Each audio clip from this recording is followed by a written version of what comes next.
Hello and welcome. This is Grant Hughes of Grant Hughes Investigates on YouTube. This channel evaluates all aspects of true crime. As you are aware, videos and live streams in this genre often discuss elements of crime that may be disturbing to some viewers. If necessary, take the precautions needed to avoid these feelings.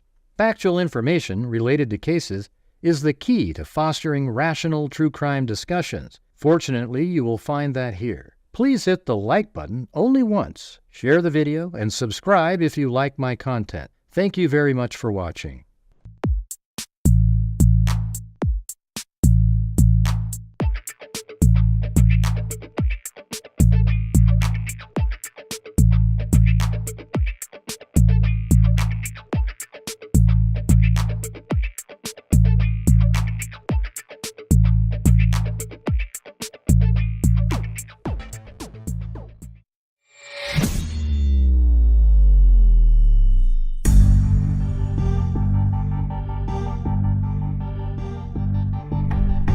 Hello, freaks.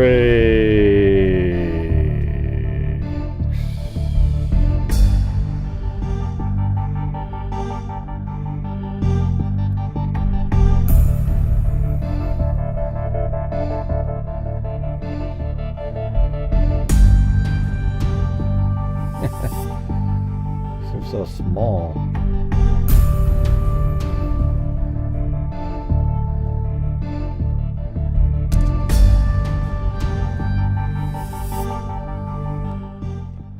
Alright, how's everybody going tonight?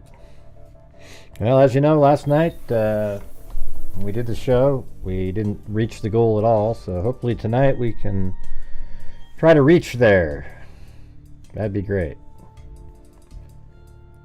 Alright, so we're doing a live stream tonight. It's going to have 3 different things. It's going to go over the, just briefly go back over Sebastian Rogers, and then we're going to go over a summary of the Idaho 4, what do you call it? Now maybe the second one we'll do will be the missing person case, and then that'll be at the end.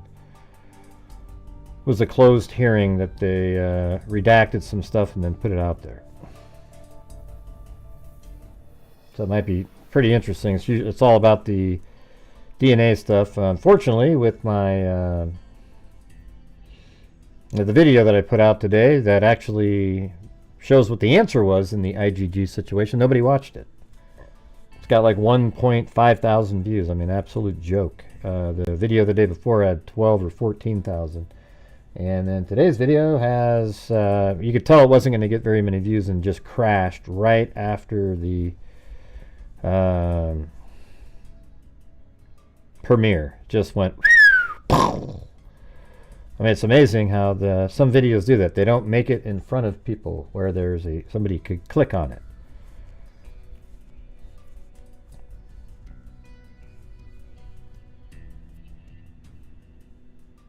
Huh? What do you mean? You hope I'm trying to clear it up? What does that mean? No, I'm not trying to clear up anything. Yeah. It just is what it is. All right. Anyways, so we have this video right here, and if I had the original, I would try to clean it up. But when it's already put on YouTube, you can't clean it up. It's already got artifacts embedded in, and it's just what it is. So we saw this video today, and it's apparently on Kellen Drive, right by, like here's Sebastian Rogers' house right here, and this is where he's walking. But apparently he's heading in this direction in the video, like heading south. I think. That's what Chris said. He said it actually is going that direction. He wouldn't give me specific information on it because the person whose surveillance camera it was, they don't want, their people walking around their house or something like that. But apparently it's in here somewhere, walking around, and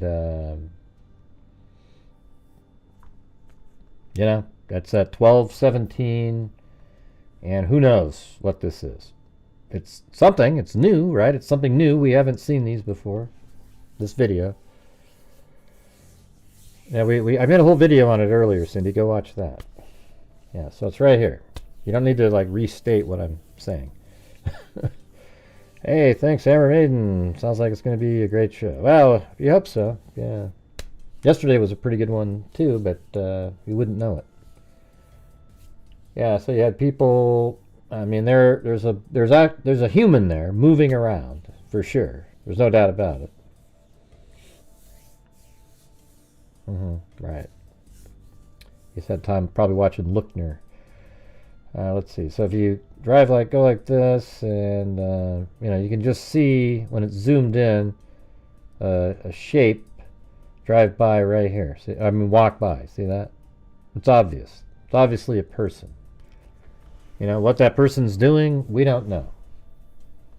Now that Nick Barris guy, who has, in my opinion, zero credibility, he says next week anniversary. I mean, the way he put out that original video was so irresponsible that I don't have any respect for the guy at all. So, hey, thanks this account.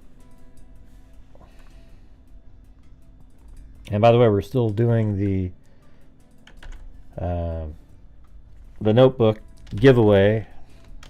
So if you send in multiples of 5, you can send in 20, you get 4 chances to win the notebook at the end of the show. I just gave, even though you're a little short there, this account, I just gave you a spot anyways. You're 50 cents off. Off of your 3. Yeah, and by the way, I'm not expecting a lot of people here because this is I'm already used up my 3 notifications for the day, putting out those 2 videos. Completely wasted on the first video where nobody watched it. The second video, I guess it's doing okay, but not of long videos. So again, it's just, it is what it is. I don't know what to do. So we have 131 people watching. That's how much we usually have right when the show starts. And if it takes this long to get to 131, if it gets to 200, it'll be a miracle. Anyways, this is what Nick Barris wrote in here. He said, next week's anniversary will mark an unfortunate milestone. 1 year, seems like it's been 2, since 15-year-old Sebastian Rogers disappeared from his Hendersonville, Tennessee home. And with that, you can expect more stories on the sad case. Several of you are messaging me about a possible new development. Today, a few other media outlets are reporting that a private investigator has discovered new video supposedly showing someone walking in the neighborhood. Well, it's not supposedly, there is somebody walking in the neighborhood the night the teen disappeared. It is being reported as a possible break in the search for Sebastian.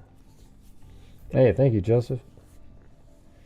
Unfortunately, that is not the case. The Sumner County Sheriff issued this statement to the media, which reported on the story. Law enforcement has had possession of the original video since 72 hours after Sebastian was reported missing. After thoroughly investigating this lead, we determined that it was no relevance to the case. I have also talked with District Attorney Ray Whitley, who says, no, this is nothing new. Okay, but it's new to us, right? Because we've never seen this video. They had this video from the beginning and vetted it early on as nothing of relevance. This is not a new lead. That's a shame. I wish it was something helpful. See this little Nick Barris guy. He's kind of a slimy guy. There remains a great deal of misinformation still out there on this case. That being said, I'm working on a story for next week that will spell out the very latest in the investigation, including some new details, factual details. Remember, anyone with information on the case, call 1-800-TBI-FIND. Right, so then he uses this video as sort of a jumping board. Hey, everybody, watch my, you know, who knows? I haven't seen this video before. I don't know how they're able to determine. I mean, why don't they, in their little comments, say we were able to contact the person walking in the video and determine that wasn't them, wasn't Sebastian. Wouldn't that be great? But instead it doesn't say that, so it's ambiguous. And then you go, well, are you guys just assuming that's not him because you weren't able to tell it was him? I mean, what is the evidence that makes you believe it's not him in the video? Right? So there you go.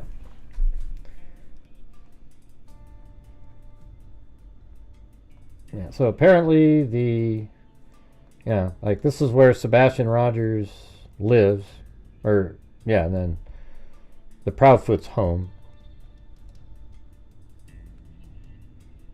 And remember, there was like at 10 o'clock there was a thud sound, and then she said something, and then at midnight Katie goes to sleep. You know, so at 12:17 it makes sense that maybe he could be walking around, but who the hell knows? Now this is the street apparently that person's walking on. This is the path that Chris Proudfoot said that there was a path that the scent dog was on at one point. Right. So anyways, you guys, if you're out there and if you could please help support the channel tonight on this live stream, I would appreciate it. We've only got about 7 days left in the month, and we need to kind of have a stronger close of the month than what happened yesterday. All right, so if you guys have the ability to, I would appreciate it. Lisa Valenzuela said up there that we are going to have a good night, so let's see if that happens. It's rather astounding. Well, why didn't it come out before if they've already had it?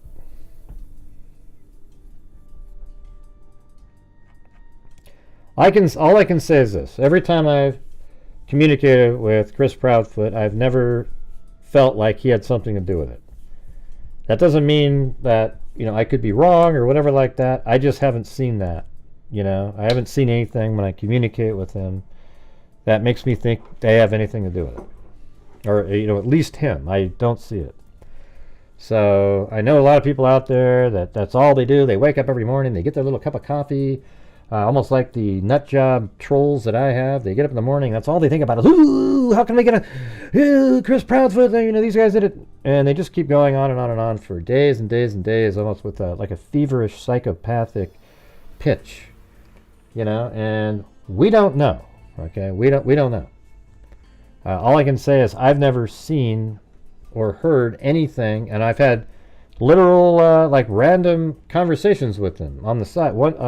Twice I've talked to him on, you know, in a audio call, like we're talking to each other, and he just seems like a normal person trying to find answers. That's what he sounds like to me. And he never, you know, like, here's the thing is, you know, what's interesting about that is he's never on my show. He's never trying to sell something. He's never, I'm never out there doing anything. You know, he's not using me for anything. We just have these conversations. And I don't even tell you what was in the conversations because it was private. We were just talking about the case, right? So, I don't know, man. I mean, you would think that you have somebody out there trying to get you to say this and that and do this and this and this and this and trick people, but that's not what I've seen. All right.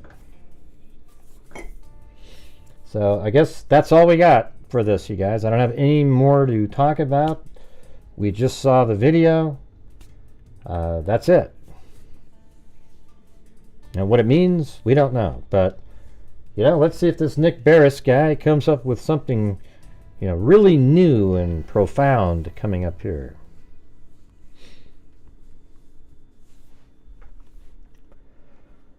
All right.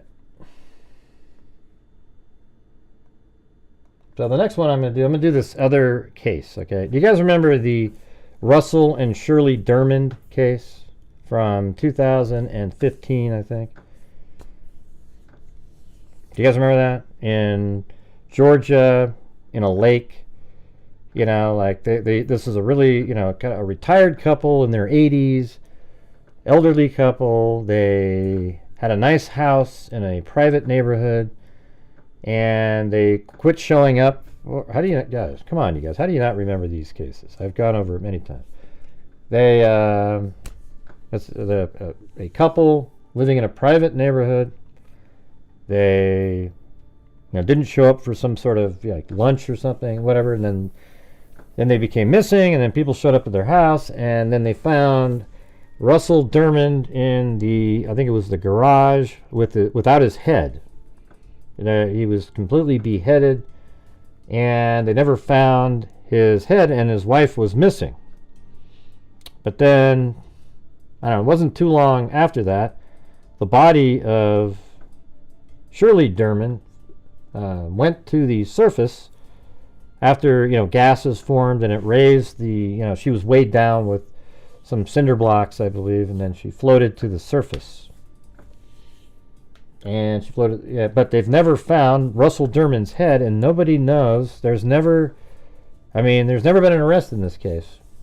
It's one of the strangest cases you've ever heard of. Literally, the person probably showed up on a boat, went up there and killed him, and then left on the very same boat. What is that? That's crazy. But what's weird about that one is this case is another couple that is, one of them's already dead, and they were found in the same lake, and it's kind of in the same area and everything like that. So, they don't live there or anything, and this couple's black and the other couple's white. But it's just sort of interesting that it's in the same area. So, again, everybody, if you guys could please help support the channel so we're not just slogging along tonight. You get put into the, you can win the notebook with the stress ball, etc. Okay? I don't want to have another stressful night like yesterday. That was just not good.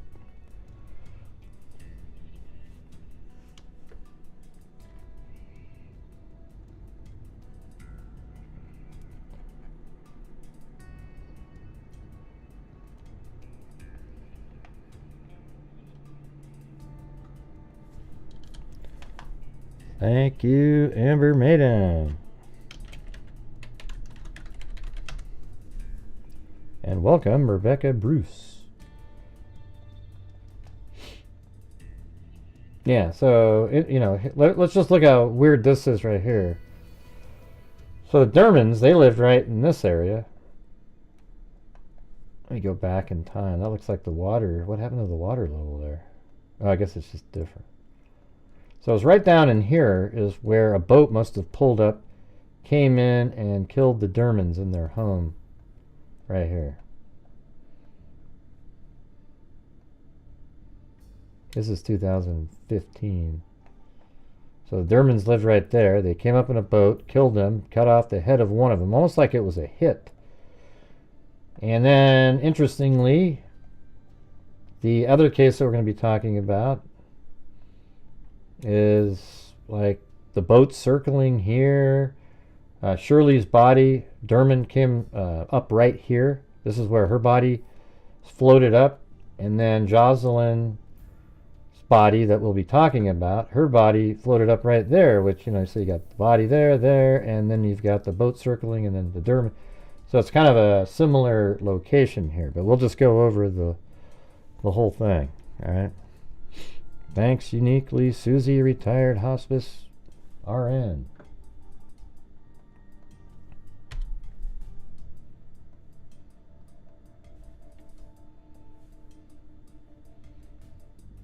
Yeah, so we're just going to go back in time. Well, it's Jocelyn Wilson and her fiance named Gary Jones. I couldn't find him on Ben Verified. I don't know why. It was really weird. There was a guy with almost exact same name, just two different letters, same age, same month of birth, and everything. And but I guess Gary Jones is just a pretty common name.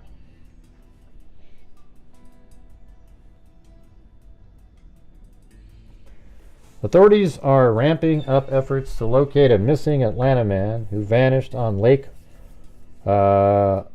Oconee 5 days ago. I don't know if it's Oconee or Oko, how you say it phonetically, but the search follows the discovery of his fiancee's body on Sunday. Authorities said Jocelyn Wilson, an instructor at Spelman College, and her fiancé, Gary Jones. So what's interesting about Gary Jones is he either has a current wife or a previous wife that also works at Spelman and is in charge of the athletic department. And Gary Jones is a coach and staff member at Westminster School, a private Christian school in Atlanta. So I don't know if somehow,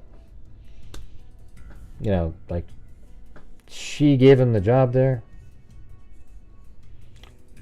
Oconee, what? I don't know, man. I can't tell what you're saying, man. Putnam County Sheriff Howard Sills. So as soon as I was reading these and I heard Howard Sills, I immediately thought of the Dermans, because he's been the sheriff the whole time in that case. He said the couple had checked into a hotel near the lake on Saturday, reportedly celebrating Jones's birthday, before launching their small boat from Fishtail Marina in Eaton.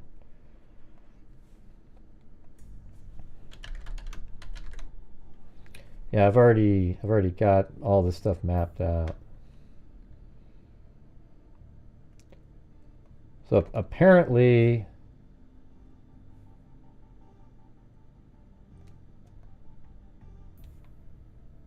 let's see, I'm just trying to remember the order here. Yeah, it's almost like, I think they went to this Marathon gas station. Maybe there's a hotel right here too. And then Gary launched his 11-foot little boat right there. Then apparently he just sort of, obviously he went underneath right there. So I guess we could even put that in there. So he went like this. After he put the boat in, he went underneath there. And then he went over here. And then Jocelyn had driven the truck and the trailer that put the boat in the water over to here. And then she boarded the boat in this area at 3:30. So there you go. That's how he would have got there.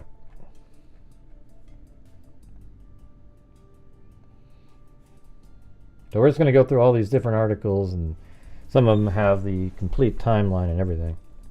I just don't know what you were typing in, so it doesn't help. I mean, why would you say Oconee and then knee? You mean Oconee? Like that? Like Oconee?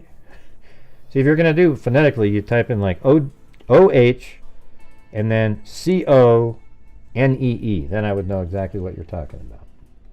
Or K-O-H, Let's see, grade, so much for the, yeah, but you can just see what I'm saying. It's like, if I'm not just sitting there covering the Kohberger case 24/7, my channel just drowns you guys. So please help support the channel tonight. We're currently at 1/10 the goal. So, let's see. Putnam County Sheriff Howard Sills said the couple had checked into a hotel near the lake. He said the couple went out about 7 miles in a small boat. Sills described it as nearly 12-foot John boat, adding that one typically wouldn't see in the middle of the channel in Lake Oconee. Sills said on Saturday evening some boaters who were heading home first spotted an empty vessel idling in circles in the middle of the lake's river channel near the Green Putnam County line. Concerned Sills said they searched the area before calling 911. He said the Department of Natural Resources DNR crews located the boat about 2 hours later after it drifted and struck a dock nearly half a mile from where Wilson's body was found the next day. Hey, thanks, Jessica Schubach. This case has piqued my curiosity. Right. Well, fortunately, it doesn't pique the curiosity of the main true crime world. They just care about, the big popular cases every single time.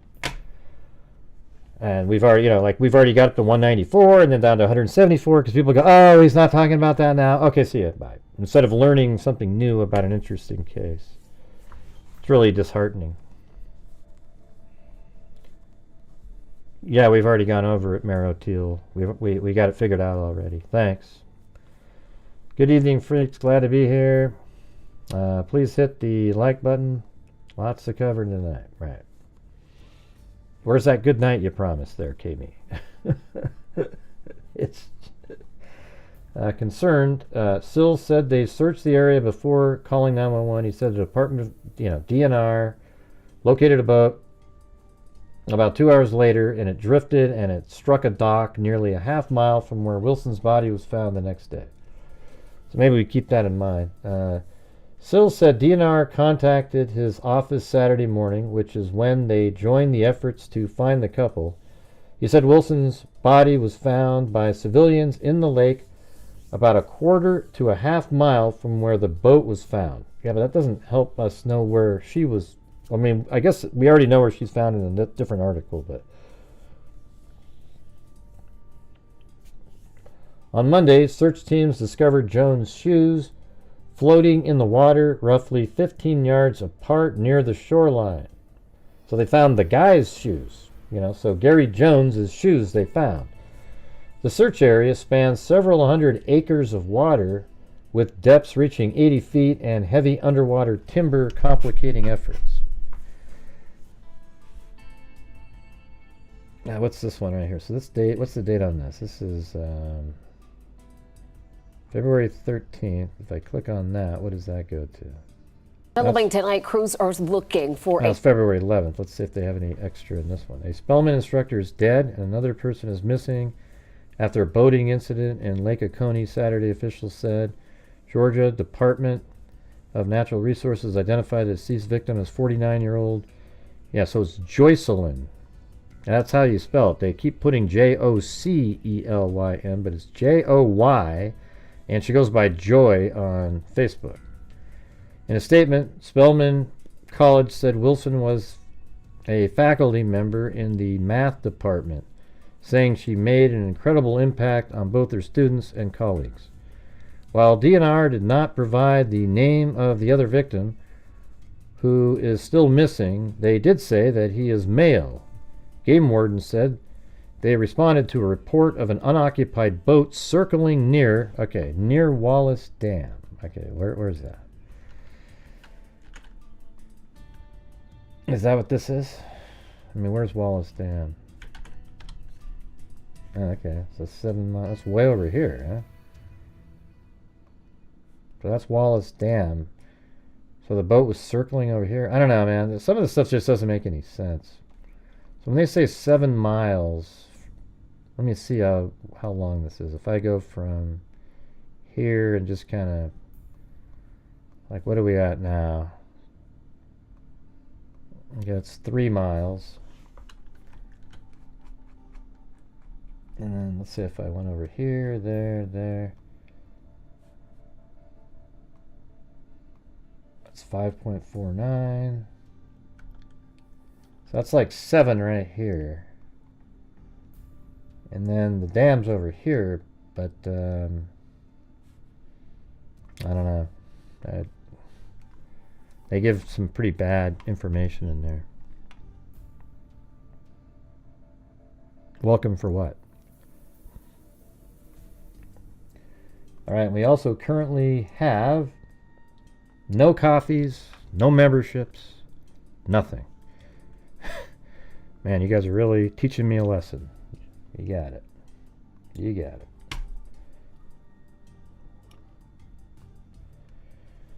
Alright, while the DNR did not provide the name of the other victim who is still missing, they did say that it is a male. After identifying the boat's owner, investigators determined through witness interviews that 2 adults, a man and a woman, had been aboard earlier in the day. According to authorities, search efforts began immediately using sonar equipment at 9:55 a.m. Sunday. During surface searches, officers recovered the body of Wilson. So that's the lady. The search for the male victim continued until 6 p.m. Sunday and resumed from 7 a.m. to 6 p.m. Monday. After no luck, the search resumed Tuesday at 7 a.m. Meanwhile, Westminster School in Atlanta has confirmed to 11 Alive that one of its faculty members, Coach Gary Jones, went missing over the weekend while spending time at a lake. Our entire community, and apparently they knew how to swim. However, the water's only 48 degrees. So we are following breaking news.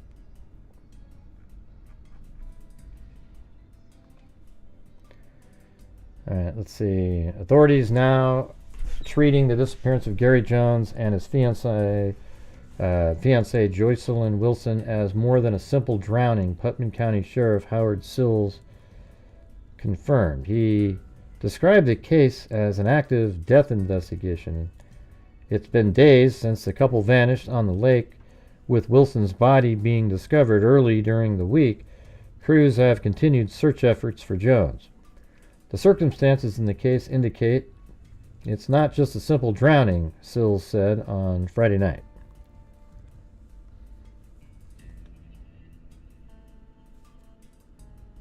What do you mean, what is not cold on the lake? What does that mean, Cindy? Can you just type something in that I get sometimes? The search for Jones on Lake Oconee extended to another day Friday. His fiancée Wilson was found dead in the lake Sunday. Sills said Jones and Wilson had traveled to the lake on Saturday to celebrate Jones's 50th birthday. So even with that information, I did find a Gary Jones with almost exactly the same middle name and the same birth date in February. It didn't have the date, it just said born February, and wasn't the same guy. Unbelievable. Wilson is an instructor at Spelman College, and Jones is a coach and staff member at Westminster School in Atlanta. The couple checked into a hotel before heading straight to Fishtail Marina in Eatonton, where security cameras captured them launching their small boat into Lick Creek at approximately 3:30 p.m. Is this Lick Creek right here?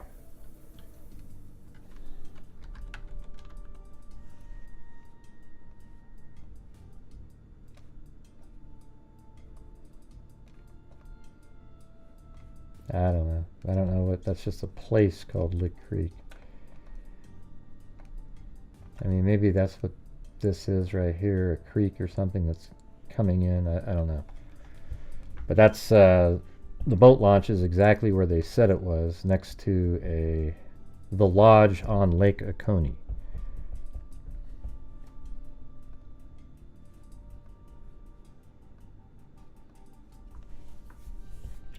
The couple checked into the hotel before heading straight to Fishtail Marina. So they put the boat in at Lick Creek, approximately 3:30 p.m. Sheriff Sills said that about 2 hours later, at 5:30 p.m., boaters in Richland Creek, a major tributary to the Oconee River and Lake Oconee, spotted an empty 12-foot John boat idling in circles. Okay, so let's see where that is. Richland Creek.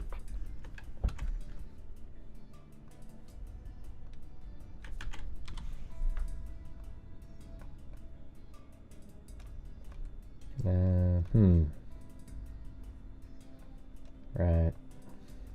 That's not gonna. So Richland Creek.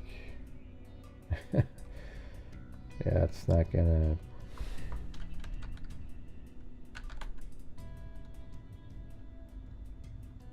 Richland Creek. Maybe that's it. Alright, so maybe over here. Is that what this is? So if that area is over here, Coney Creek, maybe there's something that comes out, and is that what that is? Maybe.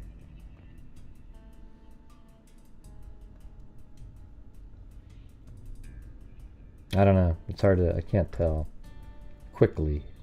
Wait, there's something right there. Old Phoenix Road.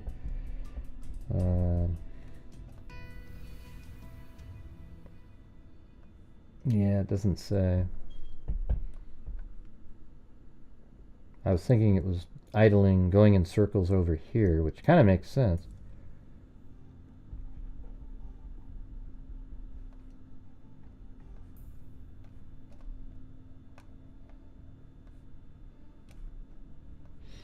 Here, let's try using Google Maps. Maybe they can... They usually are better with the creeks and things like that. Fishtail Marina.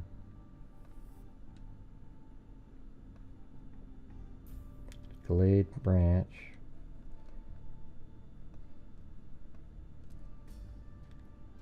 Doesn't say anything there. Lick Creek.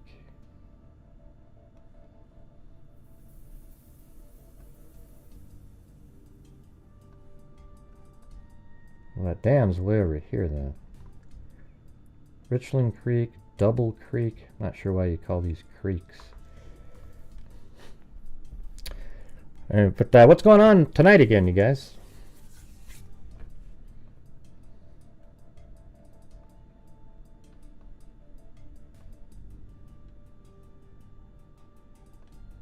Okay, I'm not going to spend time looking at that. I just want to keep going through these articles.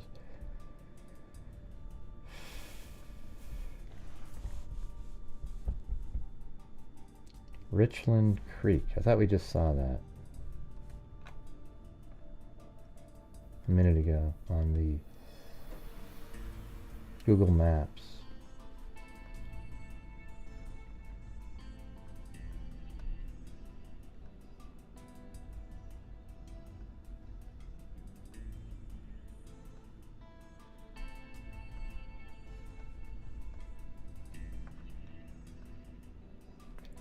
Don't know.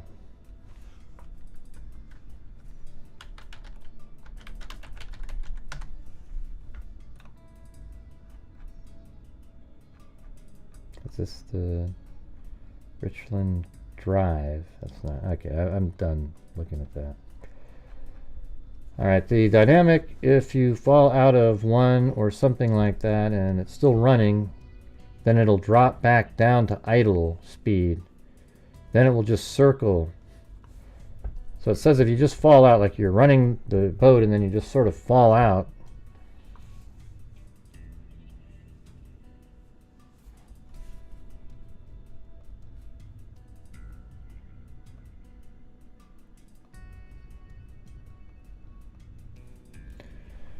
let's see. This vessel was not designed for where, let's see. After searching the area for several minutes, the boaters called 911. So they're saying, like, if you were running the boat and then you just fell out of the boat, then it would just sort of idle by itself.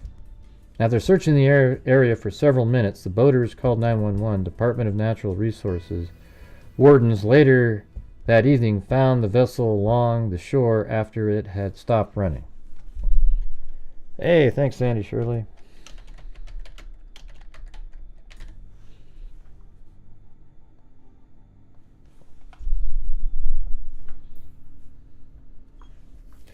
On Saturday morning, DNR, let's see. On Saturday morning, DNR contacted the Putnam County Sheriff's Office, which then they joined the search. Less than 24 hours later, a couple on the water discovered Wilson's body floating near the center of the lake, closer to Greene County side. Sills said her body was located approximately half-mile from where the boat was found on Saturday night. Then on Monday, Jones's shoes were found on the opposite side of the lake from where Wilson's body was recovered. The shoes are about 15 yards apart, floating near the shoreline. He said the search area remained massive, with portions of the lake reaching depths of 80 feet and containing underwater timber. Sheriff Sills said the search effort had been unprecedented in scale, with 9 DNR boats, a helicopter, patrol, and fire boats. In my career, I have never seen this many people searching on Lake Oconee or Lake Sinclair, Sills said. On Friday, crews used a cadaver dog capable of detecting human remains from the water's surface. The dog was successfully located. The dog has successfully located bodies as deep as 50 feet in the pass, but as of Friday, there's no sign of Jones. Yeah, I mean, he's been in the water for like 10 days. I mean, pretty soon he's going to be floating to the surface. Maybe, I'd say the next couple days. He's probably already pretty close to doing that.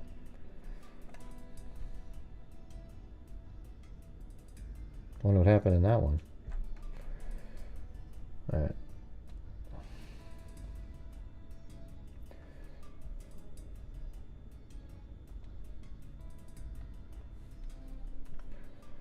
Women found dead on Lake Oconee had air in lungs that kept body afloat. See, that part's weird, you know.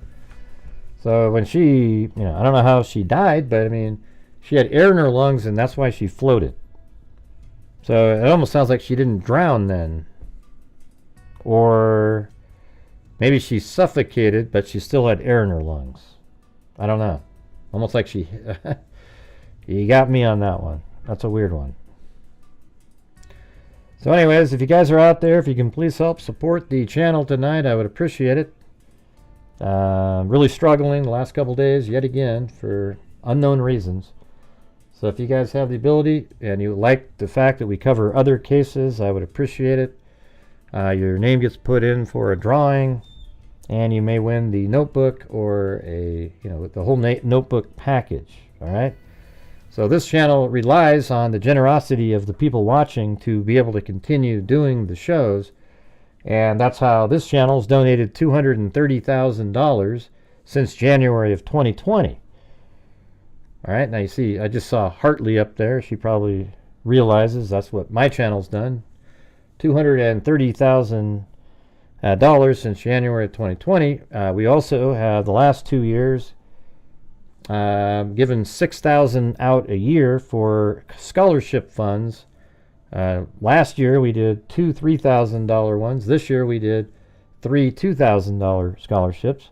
We've also put over $100,000 into a DNA fund, and we can't do that anymore if you guys aren't supporting the channel on a nightly basis. I'm trying to do my best to put the videos out to try to augment the slowdown, but if you guys could please support the channel on a nightly basis like we've been doing for years, I would appreciate it.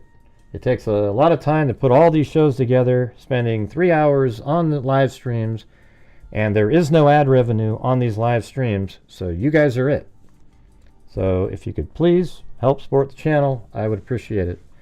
Thank you. I don't have any other words to say. I can't press a magic switch. It's just up to you guys to want to help or not. That's it. All right? Thank you. Putnam County Sheriff Howard Sills has reiterated that the case is being treated as an active death investigation, not a simple drowning. While the full autopsy report on Wilson may take up to 4 months to complete, Sills revealed at least one key finding discovered during the examination. He said Wilson had air in her lungs at the time of recovery, a detail that could provide insight into what happened in the water. Sills previously said Jones, maybe the water did something where she, like, when it, had a weird heart reaction or something, and then she still had lungs but died anyway. Don't know. Sills previously said Jones and Wilson had traveled to the lake last Saturday, February 8th, to celebrate Jones's 50th birthday. The couple checked into a hotel before heading straight to Fishtail Marina in Edenton, where security cameras captured them launching their small boat into the creek, or Lick Creek, at approximately 3:30 p.m. Sheriff Sills said that about 2 hours later, at around 5:30 p.m., boaters in Richland Creek, a major tributary to the Oconee River and Lake Oconee, spotted an empty 12-foot John boat idling in circles. Hey, thanks, Eden Fox.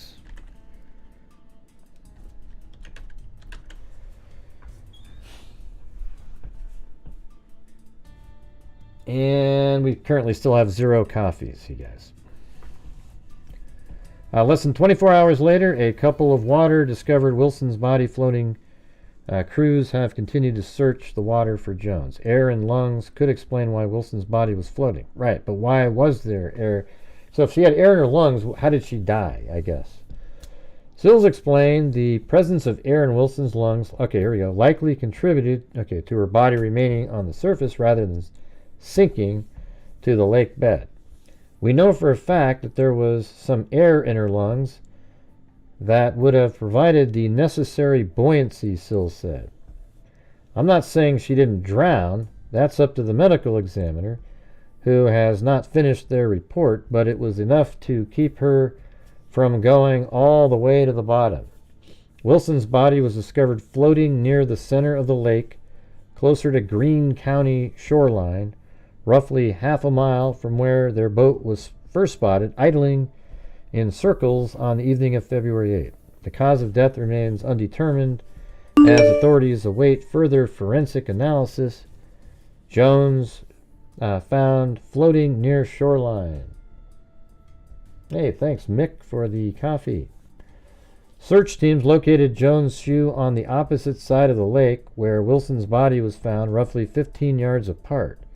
Sills pointed out that Jones routinely left his shoes loosely tied, as seen in marina security footage captured before their boat launched.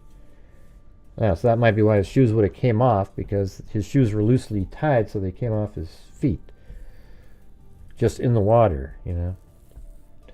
The sheriff added, so if you were out there in the water struggling to swim or something like that, kicking, it certainly wouldn't have been hard for your shoes to come off, would it? I mean, how come somebody didn't see this happening, though, you know?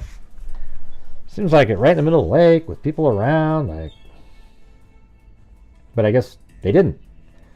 Authorities are still working to piece together how both Jones and Wilson ended up in the water. The sheriff said Wilson was found with her phone. I mean, look how weird this sounds, you guys. Wilson was found with her phone still clutched in her hand. How in the hell does that even happen? You go in the water and you're just like holding onto your phone and you have water in your lungs and somehow you die, but you're still just really gripping that phone. What does that even mean? The phone was removed from her grasp upon recovery. I mean, she's just gripping that phone. I mean, that almost makes you wonder if she was like trying to call 911. He was trying to take the phone and she grabbed it really hard, but then, I mean, I don't get it, man. I mean, once she died, how in the hell did it not, like, just leave her hand? Does that make sense to anybody?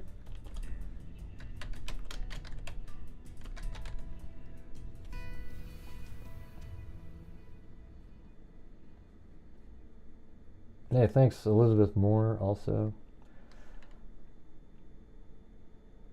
Yep, adding you to the prize wheel. I was already doing that. I automatically do it.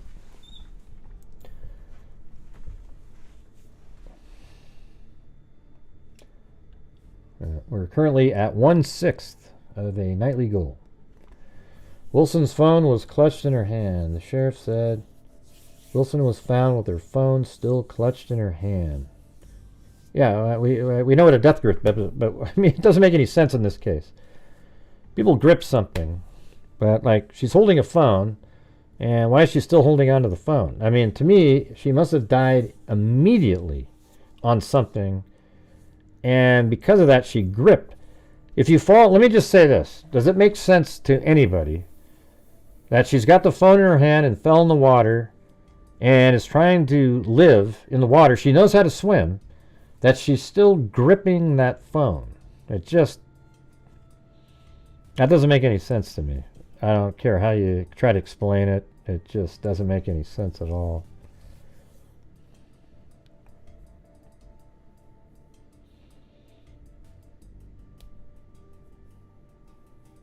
Authorities have not disclosed whether any data from the phone could provide clues about what happened. Sills said they have produced several search warrants to help them in the investigation. No evidence of collision or mechanical failure. Sills confirmed that investigators have not found any evidence that the couple's boat was struck by another vessel or that it crashed into an object.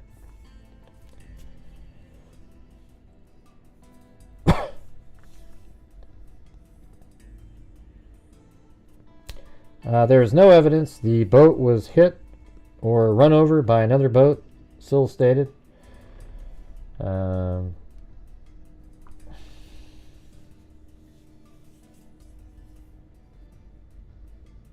not sure where I was right there. Oh, yeah.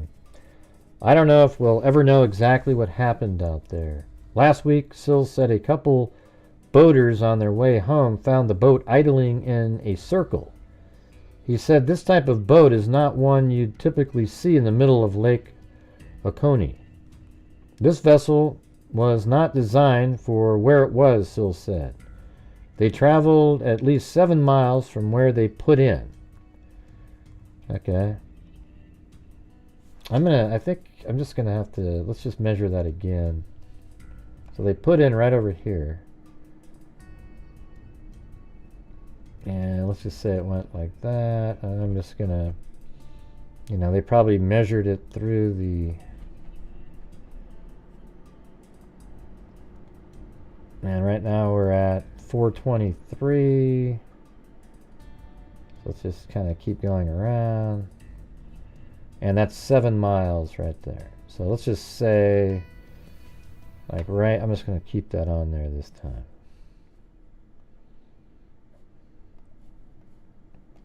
I wonder if that's what this is, that creek that they were talking about. So maybe it was circling right here, and then her body was found right there, and shoes, etc. Don't know.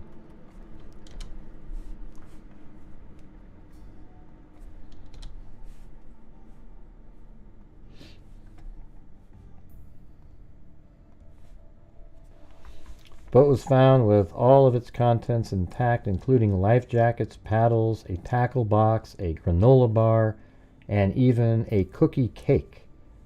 This vessel, see, what's weird about this case is both of them know how to swim. Appears that they were going out there together. They had cakes and everything. And then how do both of them die? It's just, one dies with phone gripped in her hand and air in her lungs, and the other one's missing, and the shoes are floating somewhere.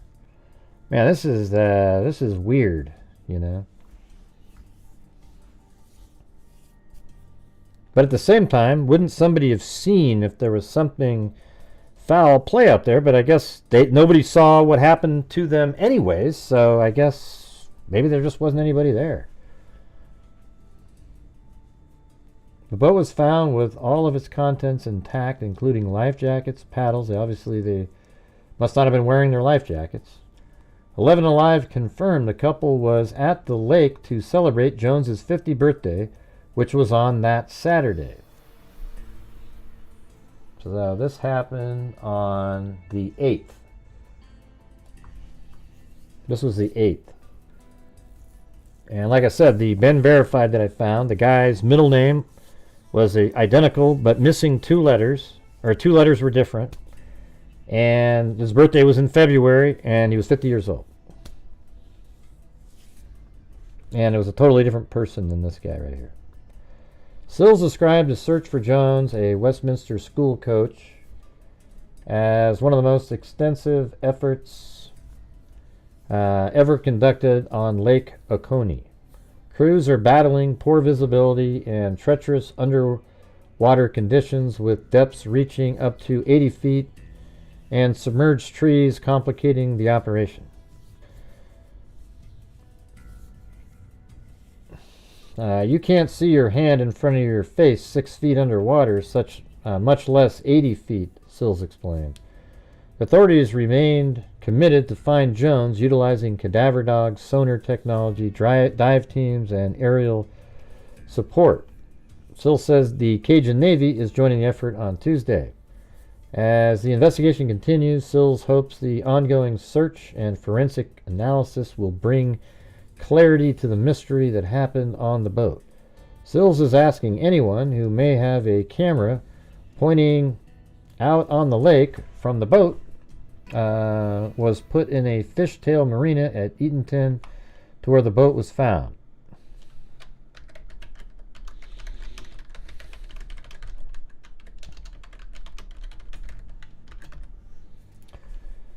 It's found near the shore, near the Long Island Drive. Okay, Eatonton to where the boat was found near the shore, near Long Island Drive. Between, okay, let's see where that is.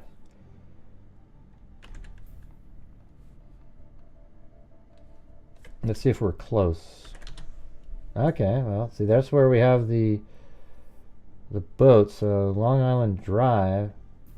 I'm not sure why they put that one in here, but so Shirley's body was found near this boat ramp, and they say that the boat was moving around, maybe over here. So let's move the.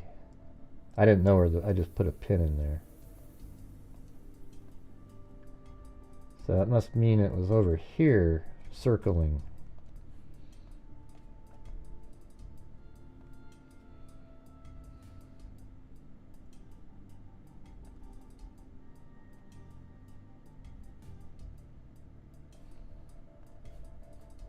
So that was a pretty good piece of information there.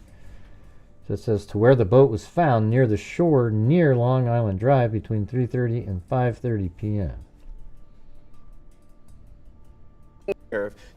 Swim or something like that and kicking, it certainly wouldn't have been hard to have absolute evidence of that that's visible when he launched the boat. So if you were out there in the water struggling to swim or something like that, kicking, it certainly wouldn't have been hard for your shoes to come off with it. His cell phone still missing along Lake Oconee. People are risking their lives to find a dead man. 4 hours. But there's physiological evidence present that we know from the autopsy that leads me to believe, that there was a sufficient amount of air in her lungs to give her buoyancy and prevent her body from going to the bottom. Sheriff Sills revealing for the first time Monday. Her phone was in her hand. In the water. Yeah.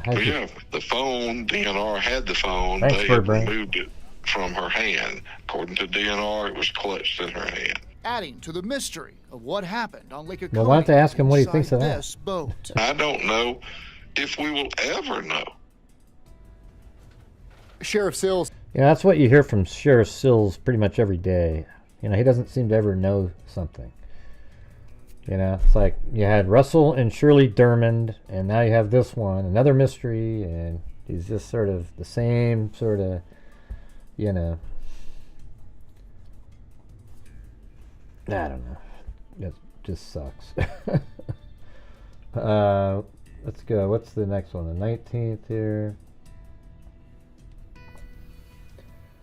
Yeah, I think they were looking at that sonar right there.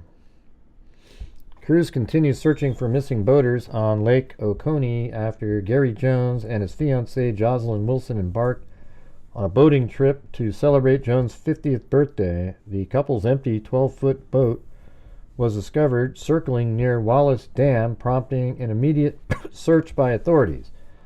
The following day, Wilson's body was discovered from the lake recovered from the lake, while Jones remains missing.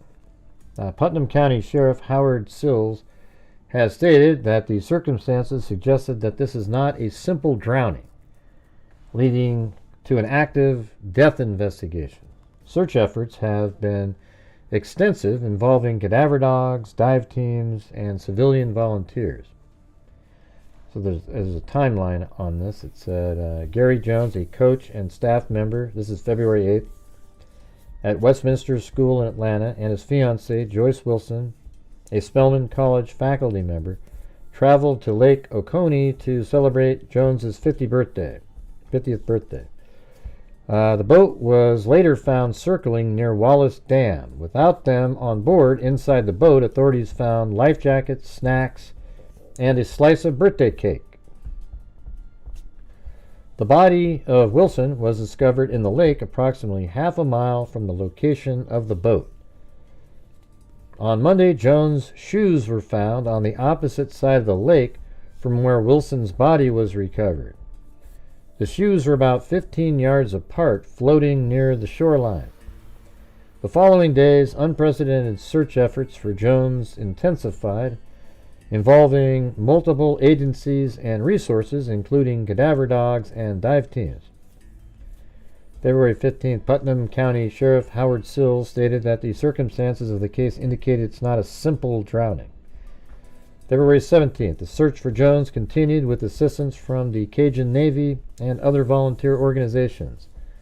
The sheriff announced that Jones' wallet was previously located on the boat along with other personal items. The wallet. I guess that's a female. No, that's him. So Gary, why wouldn't Gary have the wallet in his pocket? You know? It's just, you're sitting on a boat, you're presumed to be dry. I mean, why would you not just keep that in your pocket? February 19th, Sheriff Sills provided an update, noting that the search had entered its 11th day without locating Jones. Despite some reports, the sheriff said there is no indication that the couple were boating to a restaurant. I don't know how they were planning to get back in the dark with no lights on that boat or anything, he said. However, Sills noted that some of Jones' family members mentioned he had been looking for a waterfront restaurant for dinner. Sheriff Sills also shared that investigators have recovered some video that could aid in the case, but they won't be able to review it until Thursday. Yeah, Thursday. So I guess that's this week, or... Yeah. February 20th. Search efforts to find Jones resumed on Lake Oconee. The Georgia Department of Natural Resources Law Enforcement Division said it has committed over 1,000 hours mobilizing game wardens from across the state. Multiple patrol boats equipped with sonar, a specialized sonar-equipped vessel, aviation patrols, and extensive land searches with canines continued on Thursday. The investigation remains active, with authorities exploring all possibilities. All right, then the Daily Mail had a article.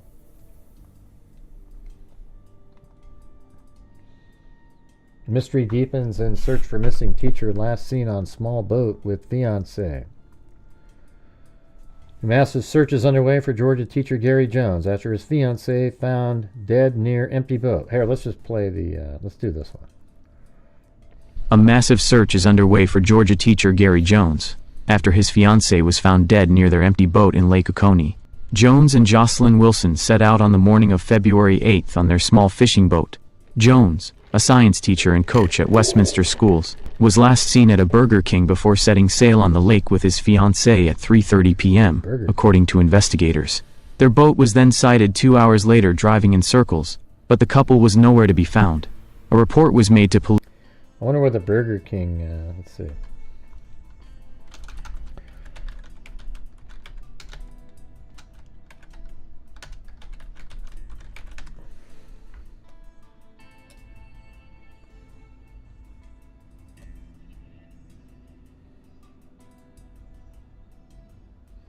Yeah, unfortunately, I could never find him. But there's a Burger King right there. So maybe that was the one. Now there's one there, too, and there's one there, so who the hell knows? Police by concerned witnesses when they realized there wasn't anyone on board. Putnam County Sheriff Howard Sills told reporters that the Department of Natural Resources recovered the boat and found Jones's wallet on board. Authorities also found life jackets, snacks, and cake. The couple had been celebrating Jones's 50th birthday and were staying at a hotel nearby before they disappeared. The vessel had traveled at least 7 miles from where the couple initially set sail. A day after the two went missing, Wilson's body was found. +6 View Gallery. Jones and Wilson were last seen heading out on Lake Oconee in a small fishing. Sheriff Sills told the Atlanta Journal-Constitution that Wilson was found with her phone in hand.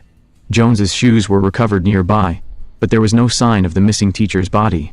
Investigators said Jones's phone was last pinged in the area around 5:06 p.m., just before their boat was found. The circumstances in this case indicate it's not just a simple drowning, Sheriff Sills told reporters on Friday. He added that there were peculiarities surrounding the couple's disappearance. Authorities don't know how Wilson entered the water, but a diver with the emergency response team told the Atlanta Journal it is possible their boat crashed. The boat didn't have extensive damage, but Sheriff Sills said it wasn't equipped to handle the waters of Lake Oconee. I'm not being critical. I'm not saying that he caused this, but I'm telling you the facts of the matter. So it was a dangerous kind of situation to start with, Sills told a publication. Lake Oconee covers 19,000 acres and is currently 42 degrees Fahrenheit. Investigators have struggled to narrow down the search. +6 View Gallery. Lake Oconee spans 19,000. 42 degrees is incredibly cold. I mean, that is like shockingly cold going into water like that. I mean, it's like, you know, put your refrigerator at 42 degrees and drink the water and it'll be nice and cold. You know, it's really, I guess that's the kind of boat there. 11 days into the investigation, and Jones is yet to be located. The sheriff's office has ruled the search a death investigation, given the evidence and the amount of time that passed since Jones was last seen. Multiple agencies are assisting, including DNR, Georgia State Patrol, Putnam County Sheriff's Office, the State Patrol dive team, and volunteer civilian boats. Cadaver dogs were also used on the shore but divers were told not to go into the water until rescue crews narrowed down the search. Authorities are using sonar technology to scale the bottom of the lake, and helicopters were deployed to assist in pinpointing where the teacher could be. The United Cajun Navy, a disaster relief nonprofit based in Baton Rouge, Louisiana, is also assisting in the investigation. Volunteers were encouraged to join the search, with former students of Westminster schools helping to find their teacher. One student told local Fox affiliate, Waga TV, that Jones was like a father figure to his students and players. He was the type of person that if he ever found out that any of us were missing, he would have been the first one out here to look for us, Lauren Cherry told the outlet, adding that he was an amazing person. +6 View Gallery. Wilson was also an educator and was employed as a math professor at Spelman College, a liberal arts university in Atlanta, before her death. A friend of the couple's told the Atlanta Journal that they met in college but reconnected 30 years later. They got engaged over the holidays and were planning on getting married in March. Jones's family released a statement thanking the public for their support and well wishes as they search for answers. This has been a horrendous experience for our family, but we will not rest until he is found. We are following all developing leads in the events surrounding his disappearance. However, our most important focus now are the multifaceted search efforts in water and on land, the statement read. The family added that they had faith that Jones would be found, and more information would come to light. DailyMail.com reached out to the Putnam County Sheriff's Office for an update on the case but didn't immediately hear back. Yep. And let's do this one now. Atlanta, family, friends, colleagues, and all who love Joycelyn Nicole Wilson, known affectionately as Joy to those closest to her, are mourning her tragic and mysterious death. The circumstances surrounding her death on Lake Oconee on February 8 have left many seeking answers, as the Putnam County Sheriff's Office continues to investigate what happened that afternoon. Joy was a beloved educator, devoted family member, and active community participant. A celebration of life service will be held on Thursday, February 20, at 11 a.m. at Zion Hill Baptist Church in Atlanta. Burial will follow at Westview Cemetery in Atlanta. Related cadaver dogs detect possible hit in water. A proud alumna of Benjamin E. Mays High School, class of 1993, Joy pursued higher education at Clark Atlanta University, earning both bachelor's and master's degrees. She furthered her academic journey with a second master's degree from the University of Maryland. Joy dedicated her career to academia, serving as a professor at Howard University and the University of Maryland before joining Spelman College in Atlanta. For the past 17 years, she was a senior instructor in the Department of Mathematics at Spelman, where she made an indelible impact on her students and colleagues. Beyond her professional achievements, Joy was a lifelong member of Zion Hill Baptist Church in Atlanta. She actively participated in the Voices of Oluwa Choir and the New Disciples Ministry. Her adventurous spirit was evident through her hobbies. On February 8, Joy and her fiancé Gary Jones, a track and field coach at Westminster Schools in Atlanta, had planned to go to Lake Oconee to celebrate Gary's 50th birthday, which was that Saturday, February 8. Surveillance video shows the couple checking into a hotel and putting a 12-foot John boat into the water in Lick Creek at Fishtail Marina around 3:30 p.m. in Eatonton. A couple of hours later, the small boat was found abandoned, 7 miles out into the lake, idling in a circle. This was near Wallace Dam. Joy's body was found the next day, near the surface with her cell phone still clutched in her hand. Putnam County Sheriff Howard Sills said she had enough air in her lungs to keep her afloat. Sills said this is not your typical drowning. Her body was sent to the GBI crime lab where an autopsy was completed. Sills wouldn't elaborate on the findings but confirmed the initial results have led to further investigation by his office, and the sheriff said their focus now is finding Joy's fiancé, Gary Jones. Sills said the largest search ever carried out for anyone missing on Lake Oconee is underway in Putnam County. Multiple boats, drones, dive teams, a helicopter, sonar equipment and cadaver dogs are being utilized. On Tuesday, Sills confirmed the cadaver dogs hit on an area in the lake perpendicular from where Jones's shoes were found floating in the water. He said while it's promising, it's still a large area, about 75 feet deep with a lot of underwater timber. Weather is also an issue as temperatures are expected to drop and wind pick up. The water temperature is in the mid-40 feet. 9-month-old, 1-year-old and 4-year-old killed. Yeah, that's very cool. All right, guys. So currently we are at 1/5 of a nightly goal. So if you guys are out there and you could please help support the channel. We try to raise funds every single night for the reasons I explained earlier. Help support the channel and also allows us to do a lot of great things.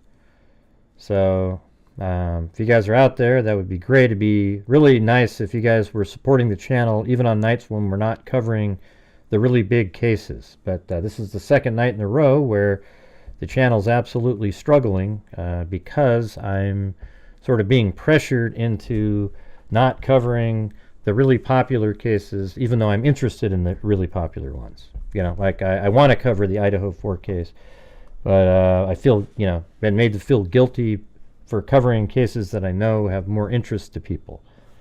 So I don't know what to do. All right. You guys obviously don't support the channel the same way when we're not covering Kohberger or Delphi or something of that nature, and I'm just not sure why. All right, so let's this newspaper outlet here has some really interesting articles. They seem like they're better than the others. So maybe we'll read those. I think it's that one. I think it's this one right here. It's pretty good. Thanks, Richard Watts.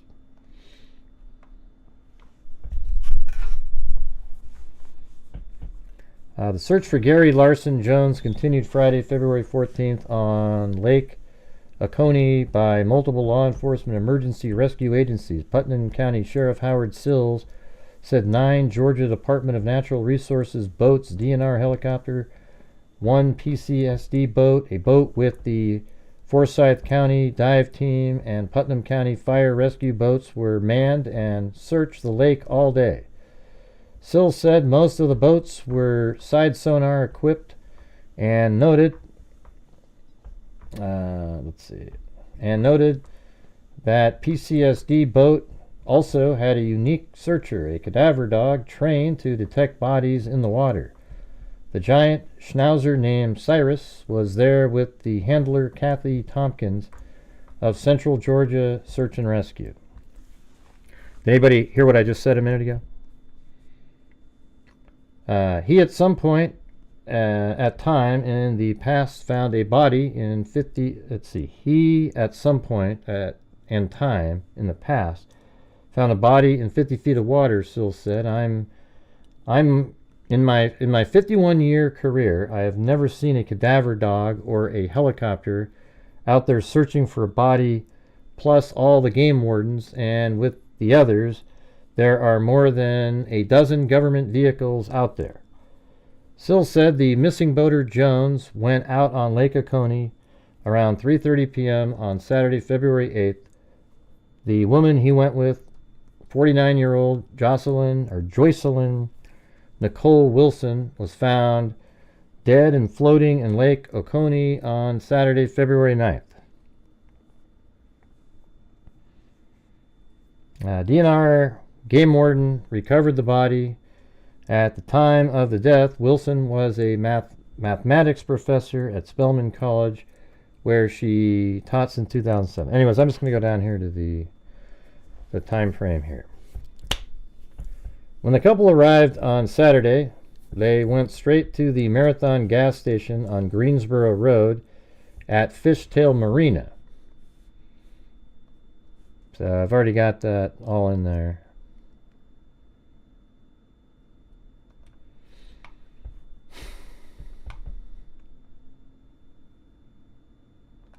Right there. So there's the Marathon gas station, and Fishtail Marina is right there. And if you look at that, that's like the, I don't know, that looks like the boat ramp that you would back in a boat right there.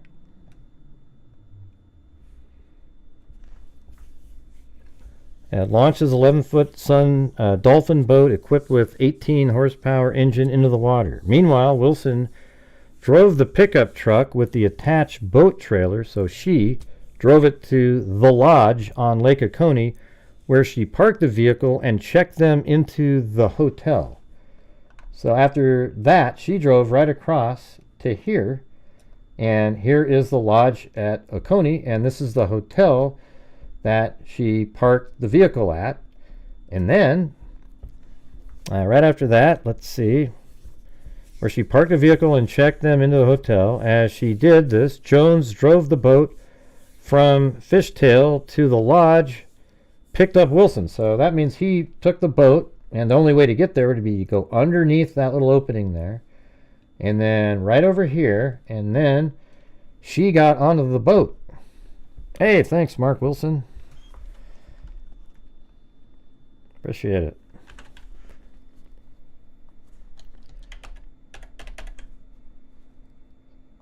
See, this is where this is the kind of detail that I want. And this is the kind of detail that we need when we're covering cases.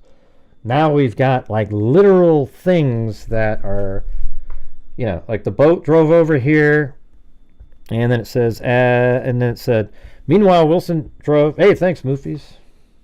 Yeah, let's go. Come on, you guys. My God. It's like pulling teeth these days. On my end.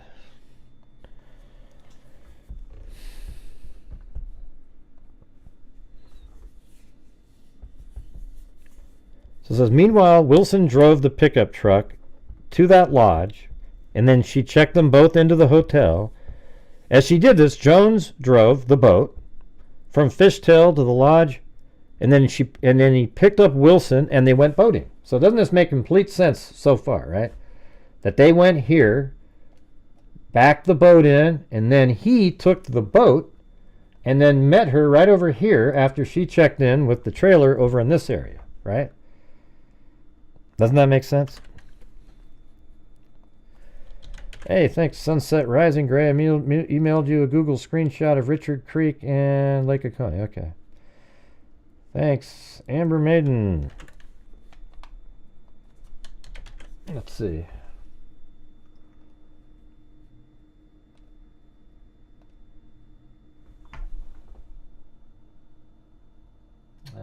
Where is it on your map? Oh, they're just. I don't see. Oh yeah, but so when they say creek, it's not really a creek, right? It's just. So apparently, if you look at. Let's see. Hold on.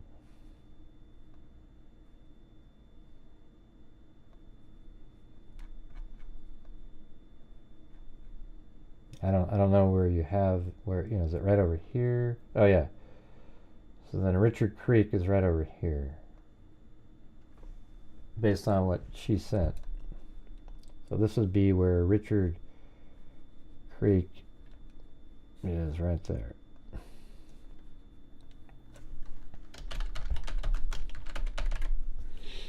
Hey, thanks, Moofies. All right. All right, so that's where that is. Jocelyn's body, apparently, though, was found right. Well, anyways, we'll get more specific here in a minute. All right, because I've gone over this before. All right. Ah, Jesus, you guys. This is like, you know, when the dog barks, the...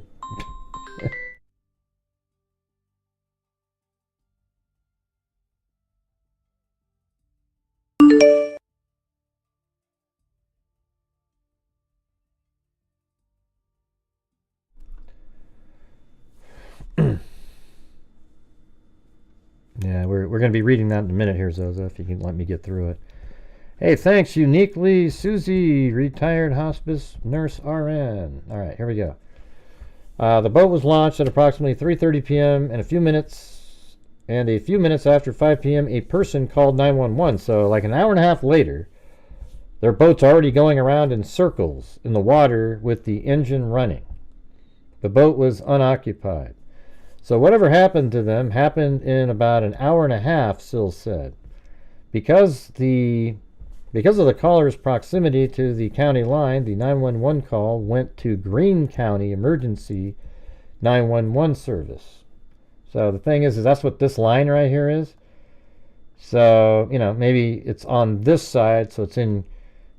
See, this is Greene County, this outline right here. So... that's probably why, when it called 911, it called that other county line right there. The following day, DNR called Putnam County Sheriff's Office and requested a deputy go to the lodge and pick up the couple's belongings. Sills declined to send anyone at that time. This article seems to sort of be anti-Sills.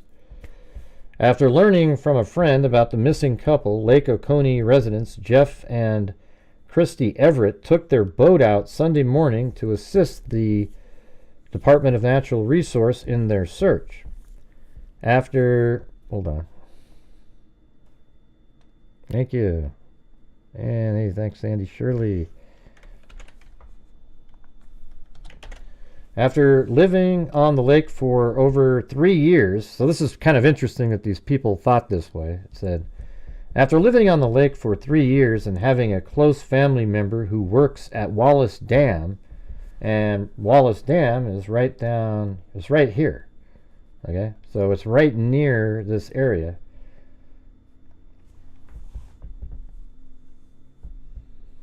Jeff Everett was familiar with the water levels. So he was familiar with the water levels that change as water in Lake Oconee and Lake Sinclair is used for hydropower. He phoned his family members to see if water had been released between Saturday evening and Sunday morning and learned that it had. So he drove his boat towards the dam to search. Sure enough, on our second pass through, I saw the body out there in the standing timber right close to Jumping Rock.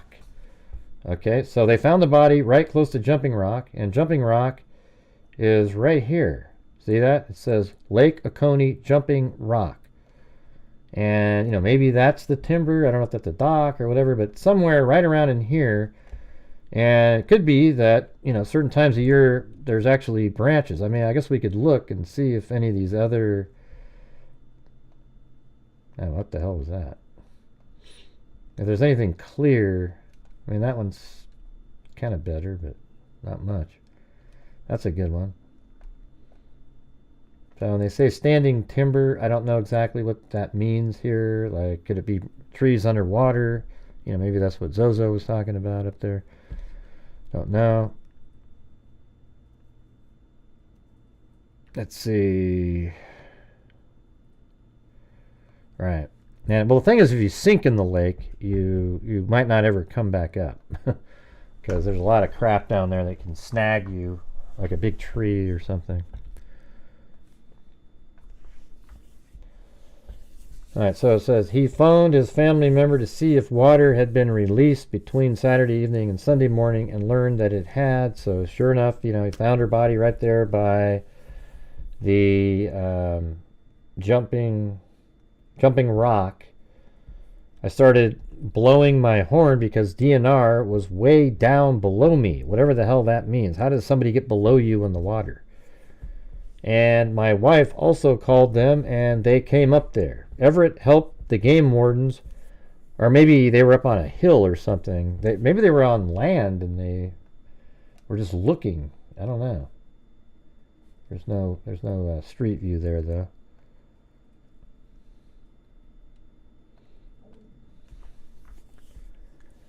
Sure enough, on the second pass through, I saw the body. Everett helped the game warden pull Wilson's body from the water. Putnam County Deputy Coroner Andre Williams said her cause of death was undetermined and took the body to the GBI. They didn't mention the phone that time.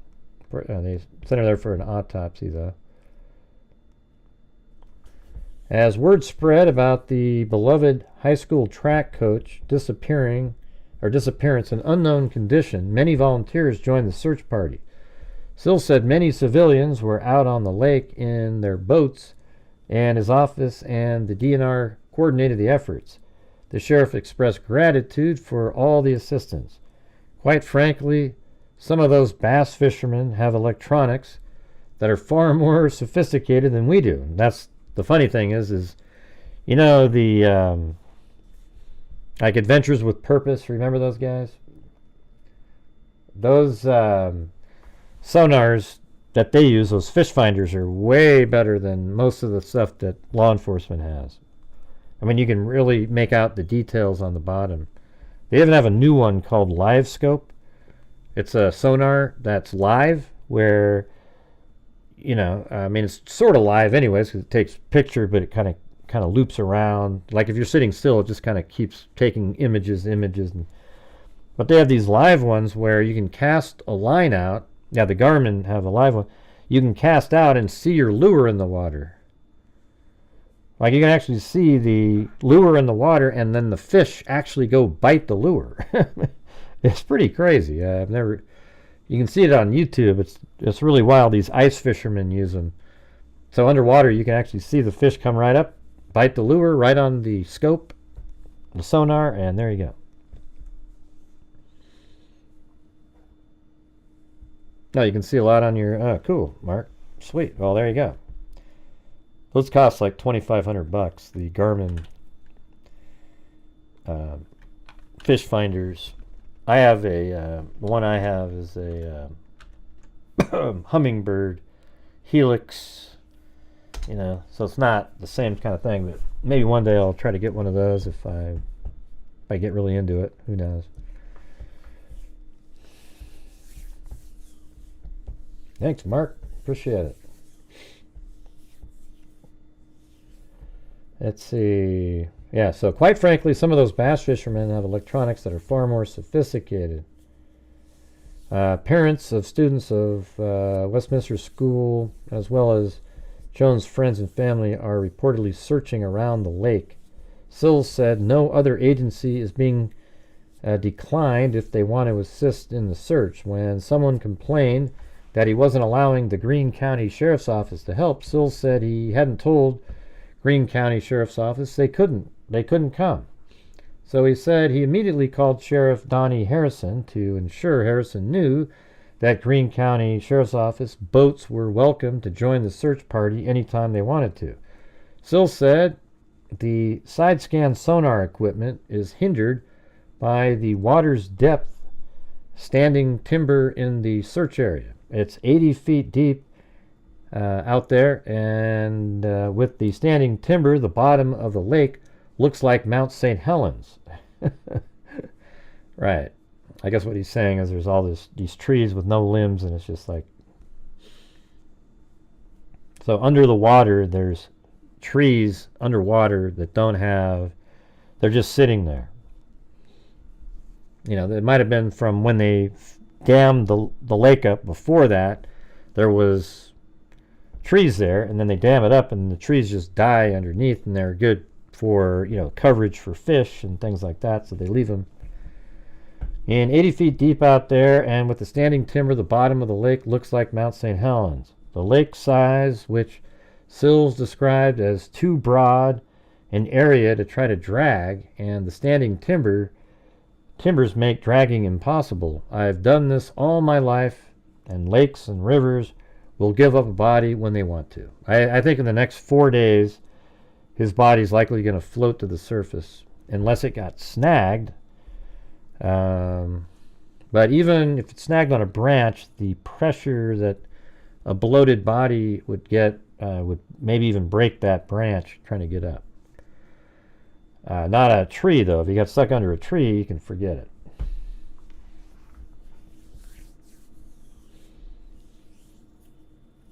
Let's see. At some point in the search, Sills said a civilian found Jones's shoes. They were not found together. They were about 15 yards apart, which is pretty damn close to each other, in water up against the bank. He described they had no mud on them at all, so they never touched the ground. Sills said that no mud on Jones' shoes meant he never climbed out of the water. I know our lake, and I know that if I climbed out there, the water, and stepped onto the shore anywhere, the shoe would have mud on them, he said. I know because I've done it hundreds of times myself. Sills said he was confident the shoes belonged to Jones. The sheriff found out from the game wardens that they sent a picture of the shoes to one of Jones's brother, Mike Jones, who identified the size 13 gray Nikes as ones that looked like Gary Jones that he often wore. And also I noticed he was wearing them in the security video at the marathon. So he already, they knew that those were his shoes.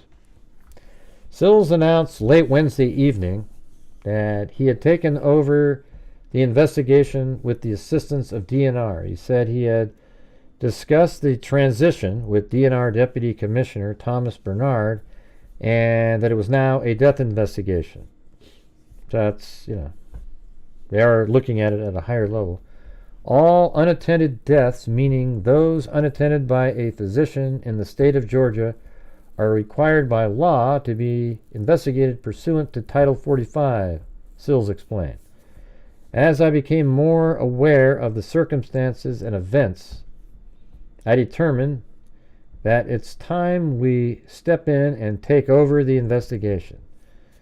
Let's see. Noting the shoes left unattended in a boat. Let's see. Noting the shoes left unattended. What do you mean in a boat? The shoes were in the water 15 yards apart. He wanted to ensure that the evidence chain of custody is handled as required by law. Sills said that Wilson's body was technically found in Greene County waters, ironically in the same place as Shirley Derman's body was found in 2014. Yeah, so, it's not exactly the same place, but let's see. Well, I have Shirley Derman being found right here, and I guess Jocelyn's found right there. So, I don't know how I came up with this spot here, but, it's not far away from where Jocelyn was found, because she was found right there. But it is interesting how, Shirley Derman's body was found right there. She was tied down with cinder blocks, etc. And her husband was found right here in this house, beheaded. And the person just took their head and left his body sitting there. And then Shirley Derman's body showed up over here. The killer in that case likely showed up with a boat in the Russell and Shirley Derman case. Yeah, I know. Well, they've had that DNA for a long time. We brought that up a few months back.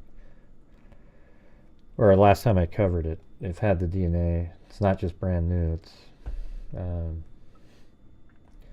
so anyways, it's kind of interesting. Another couple dead in the same lake and their bodies are found. The water flows in that direction, so that just could be as simple as something like that. Noting the shoes left unattended in a boat. See, I don't know what why they're saying that, when a minute ago you said they were 15 yards apart in the water. Sills said that Wilson's body was technically found in Greene County. Harrison agreed that Sills should handle the case at the time because the Dermans lived in Putnam County, although there are no other similarities between the two cases. Sills noted that Wilson and Jones put the boat on the Putnam County side of the lake. He said that the channel is which both women's bodies were found also in the county line, so sounds like both bodies were found nearer than how I have them from back then. Harrison agreed that Sills should handle the... Okay, let's see, did we already read that one? He said that the channel is in which both women's bodies were found is also in county line. So let me I'm going to move Shirley's body where it was found, like over here, something like that. I don't know. I mean, that sounds like they were found in the same channel over here. I mean, I had it over here, so I mean that is the same. I'm going to leave it where I had it because I'm sure I looked it up. It's close, right? I mean, it's close and looks like the same kind of channel over there.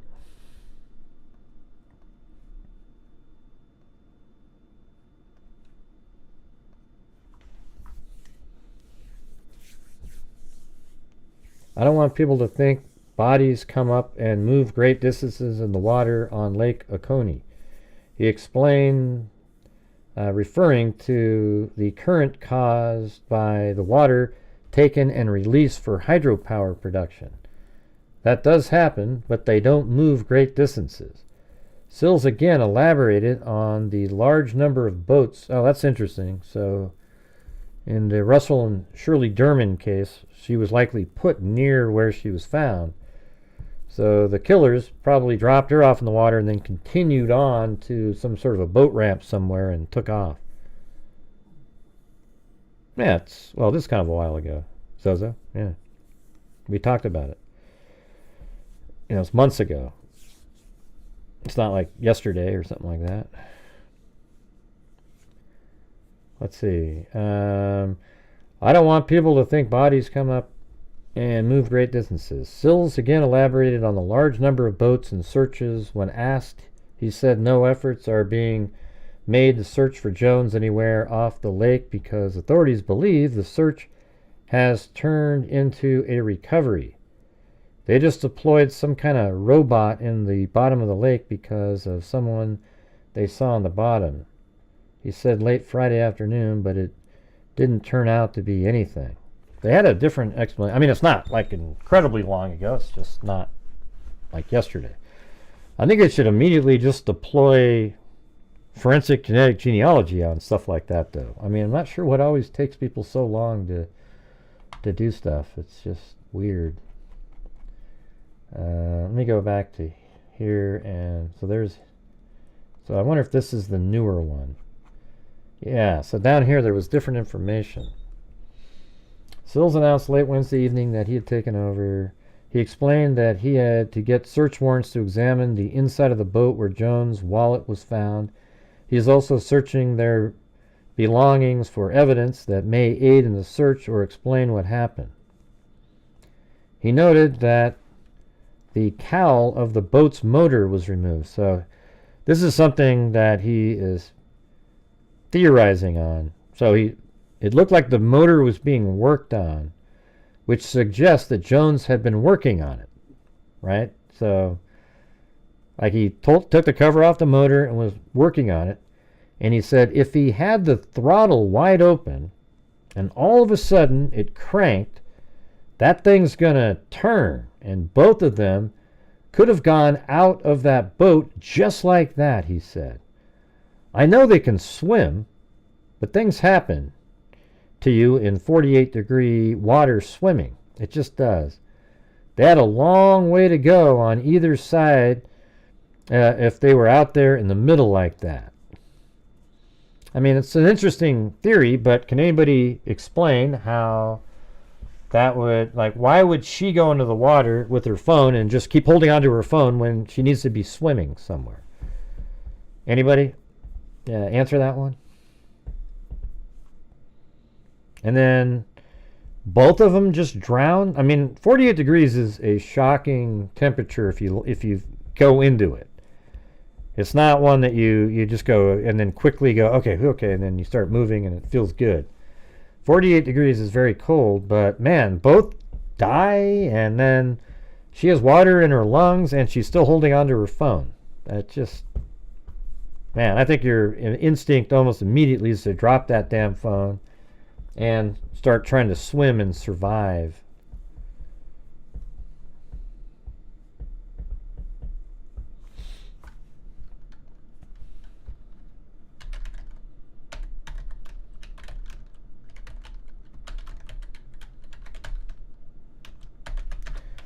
Yeah, let's see when the DNA is. So that was, in May of last year. So we're actually getting close to a year ago.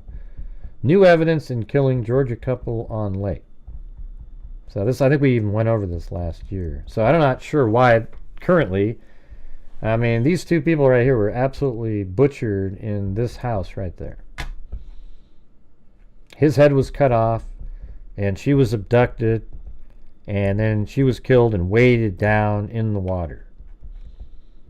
And this is on the same damn lake, and it's,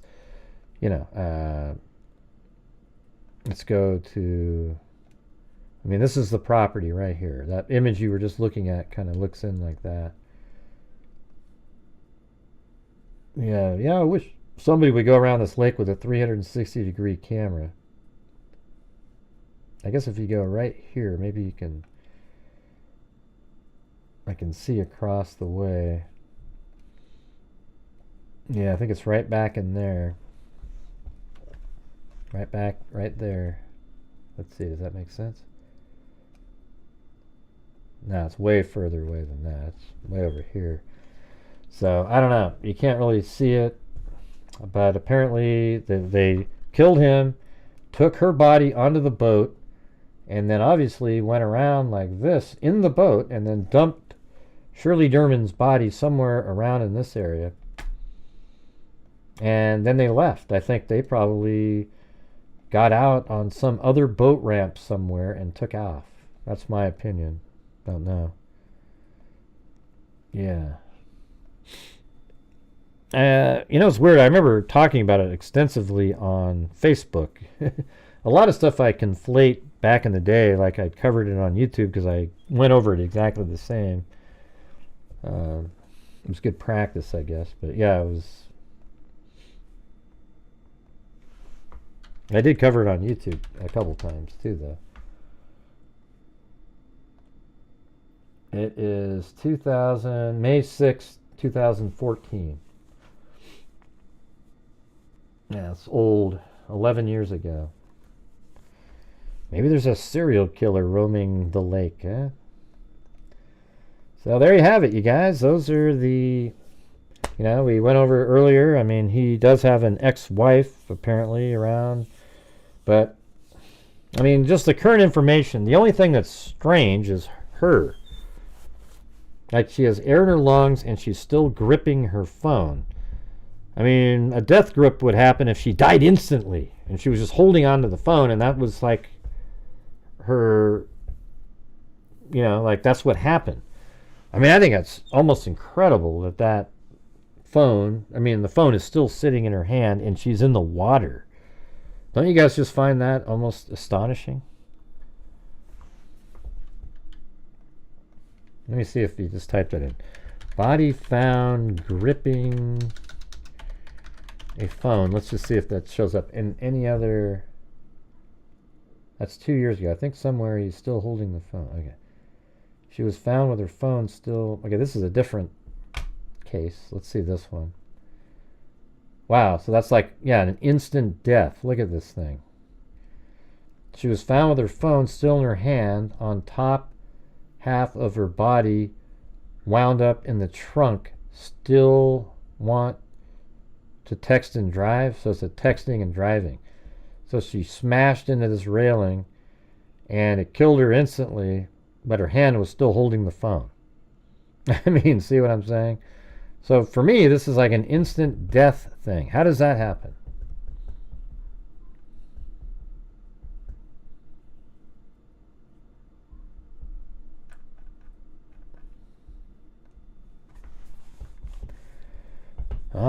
Well, you guys, we made it to 50% of the goal so far. So if you guys want to help support the channel, that'd be awesome. We're now going to be switching over to a different topic now. It's in the Kohberger case, they just released the, what is it? I guess redacted secret hearing they had. Remember when we did the live stream and then we had to wait for hours and then finally they came back into the court? It was the, behind the scenes transcript. You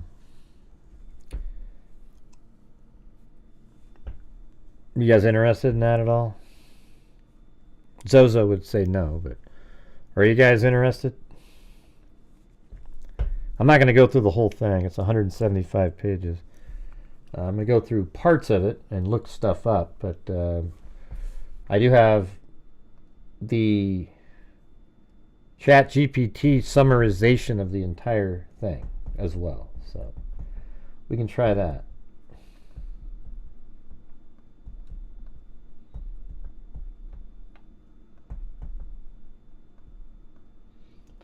Where is it? 2022.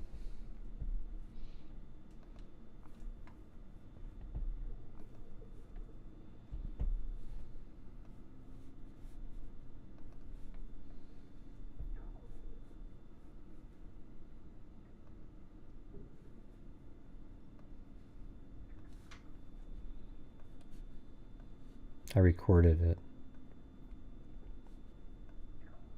Transcript of the redacted hearing held on January 23, 2025, in the District Court of the 4th Judicial District of Idaho, involves the State of Idaho versus Brian C. Kohberger, case no car 01 to 2431,665. The hearing, presided over by Judge Stephen Hippler, focused on investigative genetic genealogy IG suppression and a Frank's motion regarding the omission of IgG from the probable cause affidavit. This document provides a detailed record of witness testimonies, legal arguments from both the prosecution and defense, and judicial considerations regarding the admissibility of IgG evidence and its impact on the case. Key participants in the hearing: Prosecution State of Idaho, William W. Thompson Jr.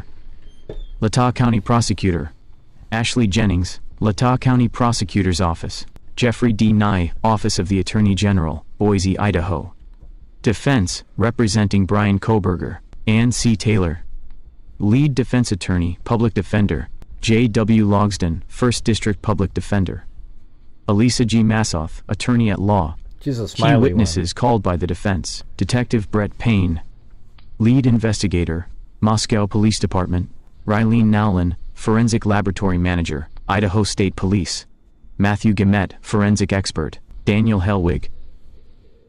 Witness related to forensic evidence: Leah Larkin, witness, potentially related to genealogy. Summary of key legal issues and testimonies.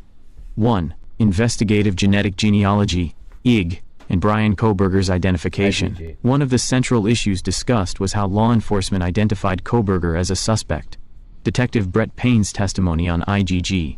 Kohberger's name was first brought up on December 19, 2022, as a result of an FBI-led IgG investigation. Before that date, Kohberger had not been on law enforcement's radar. The FBI used IgG to create a family tree, leading them to Kohberger as a suspect. The FBI informed Moscow police that Kohberger should be investigated, but only as a tip. After the FBI identified Kohberger, investigators began compiling evidence linking him to the crime. The IgG results were not mentioned in the probable cause affidavit that secured the search warrants. Defense's argument. See, I think that this is exactly what we've been talking about. I even put this in the video that I made, and I've been saying this for a long time. I mean, it's literally exactly the same thing. The defense argued that IgG played a major role in identifying Kohberger, and omitting it from the affidavit was misleading to the judge who signed the search warrant.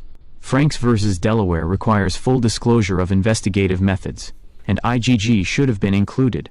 IG is not CODIS approved, meaning the FBI used private genealogy databases to track Kohberger's lineage, which the defense believes could be problematic.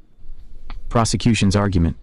The prosecution countered that IGG was only a tip, and that investigators independently confirmed Kohberger's link to the crime. Right. They argued that law enforcement was not obligated to include IGG in the affidavit, because the probable cause was based on other evidence. 2.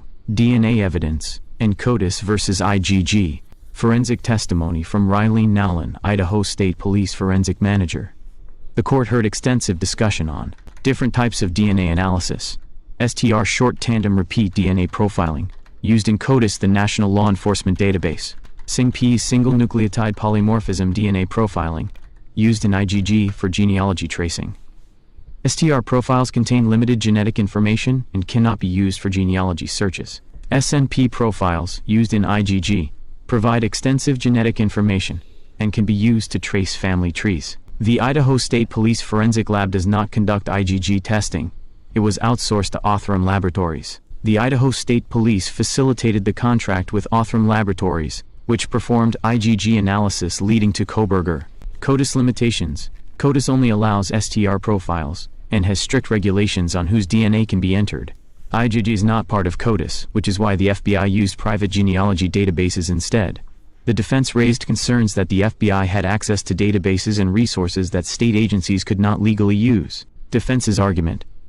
SNP profiling contains far more personal genetic information than STRs, raising privacy concerns. The Department of Justice's interim policy on IGG states that all IGG materials should be preserved for court review.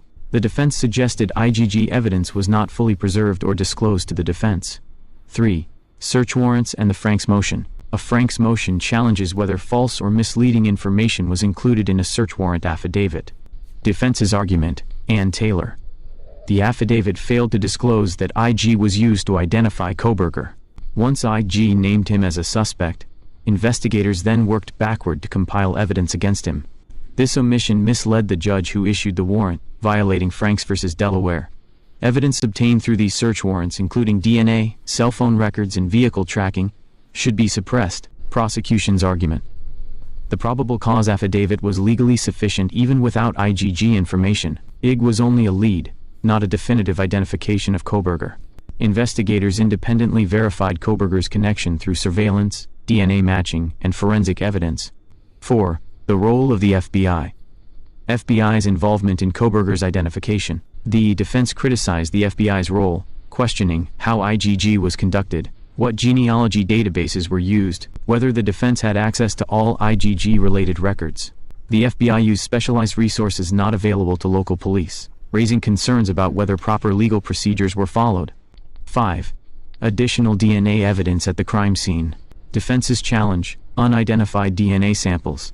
The defense pointed out that 2 unidentified male DNA samples were found at the crime scene. Unknown male B, DNA found on a handrail inside the house. Unknown male D, DNA found on gloves outside the house. The defense questioned why these profiles were not investigated further. Prosecution's response. The prosecution maintained that the DNA on the knife. See, that's the part I want to listen to more about right there. But hey, guys, is there any chance we can try to reach the goal tonight? Now, we didn't reach it yesterday. Struggled the night before. So it'd be great to try to reach the goal tonight. We're currently only at 50%. We've only got maybe 2 new members and only a couple coffees. We're struggling again, and I'm doing all I can, still working hard for you guys. So if you guys have the ability to, that'd be great. Thanks. Linked to Kohberger was the primary evidence. The defense's argument implied that law enforcement ignored other possible suspects once Kohberger was identified. Judge's considerations and court's response. Good for you, Bertie. Judge Hippler acknowledged the importance of IGG in identifying Kohberger. He questioned why IGG was omitted from the affidavit, but noted that prosecutors argue independent verification. He did not immediately rule on the Franks motion, but emphasized the need to determine if law enforcement misled the court. Conclusion. What's next? This hearing set the stage for future legal battles over the admissibility of IGG in criminal investigations, whether law enforcement must disclose IGG evidence in probable cause affidavits, the potential suppression of evidence obtained through search warrants. A ruling on the Franks motion and IGG suppression could significantly impact the prosecution's case against Kohberger. If the court finds that the omission misled the magistrate judge, Key evidence such as Kohberger's DNA match, phone records and vehicle tracking could be thrown out, potentially weakening the prosecution's case. This case could set a precedent for the use of IgG in law enforcement investigations, shaping how future criminal cases rely on forensic genealogy techniques. Nah. It wasn't that big a deal to have it shape future cases. This isn't a precedent-setting anything. Those have already happened. It was just Ann Taylor trying to make a big deal out of nothing. Literally.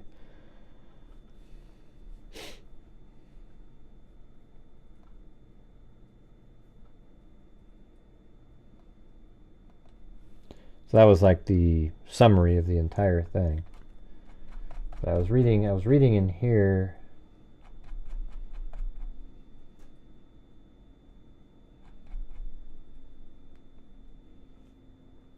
Let's see.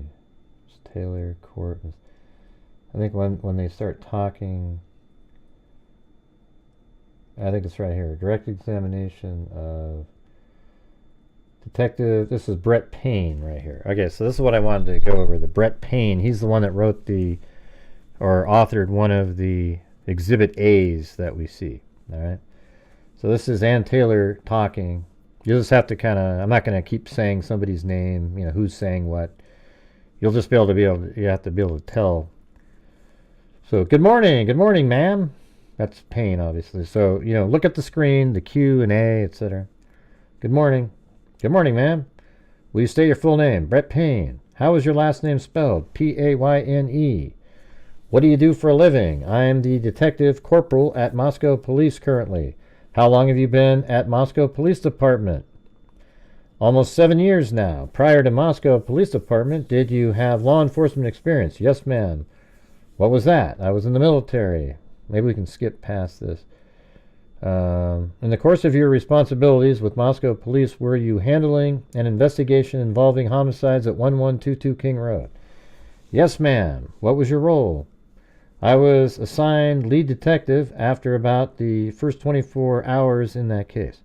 Maybe you guys need to start counting or something again in there to try to get we got to get the super chats rolling tonight to get to the goals. So I don't know how that worked out one time, but if you guys can figure out how to get that going again, that'd be great. Not sure what I'm doing differently than every other night, but it is what it is. I was assigned lead detective after about the first 24 hours in that case. And does that mean that you have responsibility for the case evidence? Yes, ma'am. Okay, as such, did you participate in a search for a suspect? Yes, ma'am. And when was the first time you heard Brian Kohberger's name? The first time I heard Brian Kohberger's name was December 19th, 2022. And what was that a result of? That was a result of investigative genetic genealogy that was being undertaken by the FBI. We had a phone call that evening, and we were told Brian Kohberger's name. And then before that, Mr. Kohberger was not on your radar? No, ma'am. Before December 19th, was the FBI CAST team member, co-located with you? Yes, ma'am. How long had he been co-located with you? I don't remember exactly, but it had been several weeks at that point. And was that Nicholas Balance? Yes, ma'am. What other FBI team members were co-located with you? Goodness, a lot. We had technical assistants Maria Tyndall, S.A. Jacobson, and numerous other FBI special agents that were there to assist. By the time it was December 19th and you first heard of Brian Kohberger's name, had you received videotapes? Yes, ma'am. How many hours of videotapes do you think you reviewed? I don't remember. A lot. I can't give you an accurate representation. In those videotapes, did you focus in on any particular ones that were of interest to you? Yes, ma'am. In particular, would be are you talking about addresses that were, how would you like me to refer to them? how you nicknamed the cameras. Oh, cool, man. I didn't know this was in this part. Let's see what we're getting to get out of this. So the first one was from 111 King Road. Boom. There you go. It was a surveillance camera, an exterior surveillance camera on a house that was immediately to the northeast of 1122 King Road. All right. So on this video, I guess we'll just have to load this sucker up again. This is right what we're looking at right now is 1122 King Road. Hey, look at that. Moofies then GSU PM came in. Must have been the numbers counts again, you guys. Come on, keep counting. Do whatever you're doing. I don't know what that means. Zozo was the first one ever to do that, and somehow it led to something, and we don't know what that even means. Right, so this is 1112 King Road, and right there, I don't know if you can see it if I zoom in, that's a light, but that was a camera at the time of the homicides. And that's going to be filming a car driving around right here, and it's very, very clear video. I think that this camera is going to be a huge deal in the case. And if we're looking at Google Earth, I'll get back over there. I know exactly how to get there. Probably just right there. That's not it. I think I turned it off. I must have turned off the... Let's see. Orders. Hey, wow. Thanks, guys. GSU PM. Gonna have to put that up here.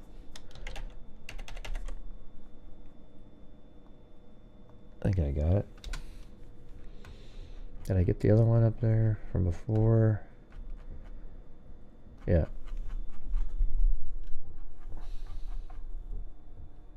And H-Doc and C Puppy. Very cool. Alright. So looking at, God, where the hell is it? I must have turned it off at some point. Let me try to find it here. Kohberger. Yeah, it's all turned off. There it is. Alright.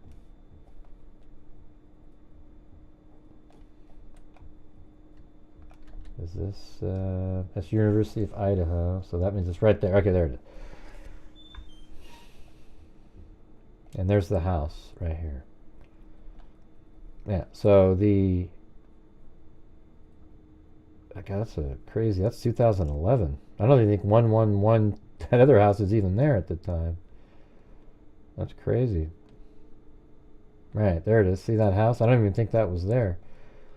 But anyways, this is 1122 King Road right there. And this is 1112 King Road, and that's what Payne's talking about.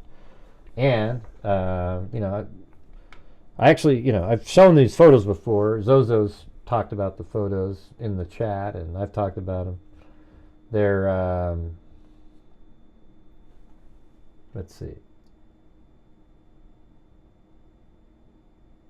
How do I get to it? Yeah, I know where it is. It's in the specific folder, and it looks like it's really clear video. It's going to look like this. Look. That's what the video is going to look like. See that? Absolutely clear as hell in the 360 degree thing I'm standing about right down there. So look at that. See how amazing that camera footage is right there? Crystal clear. It's going to be amazing.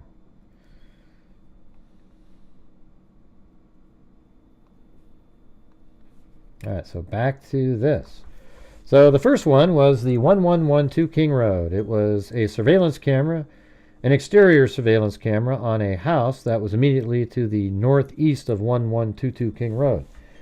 There was some footage from a Linda Lane camera. Boom, you guys. The Linda Lane camera. I forgot the address off the top of my head. There was footage from the A&W. Boom. I mean, I've mentioned all of these, you guys. Which is at the corner of Lauder and South Main, or Highway 95. There was footage from an address on Indian Hills Drive. There you go. There was also footage from a Ridge Road camera. And that's how we referred to them, was basically by those names. Okay, watch this. So check it out. Here it is. This is the A&W right here. So we've known all of this, had it all nailed, and he just verified it. And by the way, Indian Hills Drive was right over here. Now, right there. I think it was, the car came up, yeah, just like this. So it drove like this, up like this, and then Indian Hills Drive, and I think it's this house right there. So that one shows it at 3:26, and exactly the amount of time it takes. It drives by the A&W right here at like 3:28 and something. And then 3:29 drives right here by this camera. And I think that's the, you know, when they say, what do they call it? Ridge Road. Let me put Ridge Road in there again.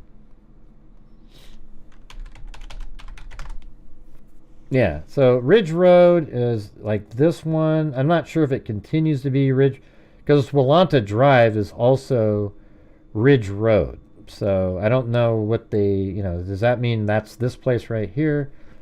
But there's one here at 3:29, and then the Linda Lane camera. There's actually two Linda Lane cameras, not just one.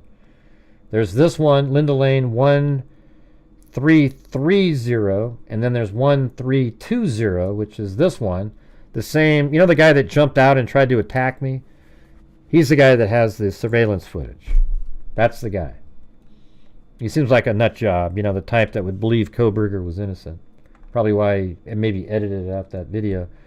But anyways, here's Linda Lane right there, and then you see the car drive by here at 3:29 and 46 seconds.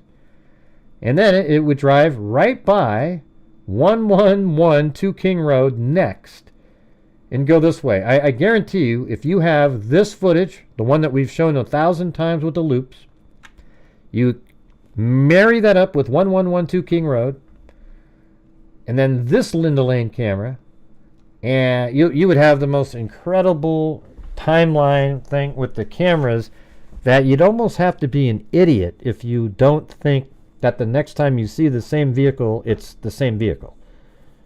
Right? That's how it's going to turn out. Thanks, K-Me. All right, so now we're going back to this. There was some footage from Linda Lane camera. I forgot the address off the top of my head. There was footage from the A&W, which is at the corner of Lauder and South Main, or Highway 95. There was footage from an address on Indian Hills. It was 700 Indian Hills Drive block, so I think it's the one I saw. There was also footage from a Ridge Road camera, and that's how we referred to them, was basically by those names.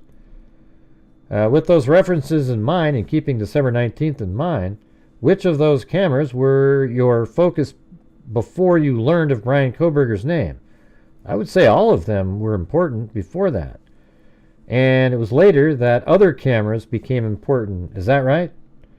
Those were the main ones we relied. See, you guys, I've been relying on the main ones the whole time because I know how significant they are. You guys, I mean, isn't that amazing?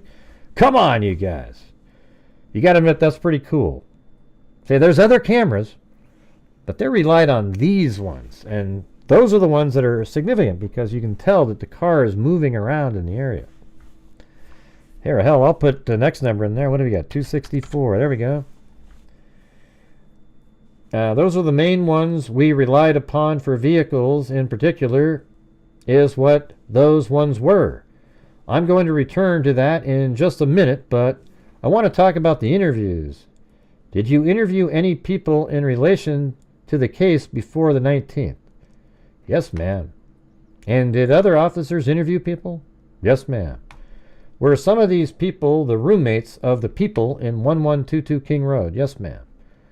Well, hell, this is going to be... I mean, this whole pain stuff, I might have to make a video on this one. This is sweet. I don't know. Somehow typing numbers helps the super chats out. We don't know why. HDoc, it's just sort of this unknown phenomenon. Nobody really has an answer. Did you have regular meetings with other officers about the status of the investigation? Yes, ma'am.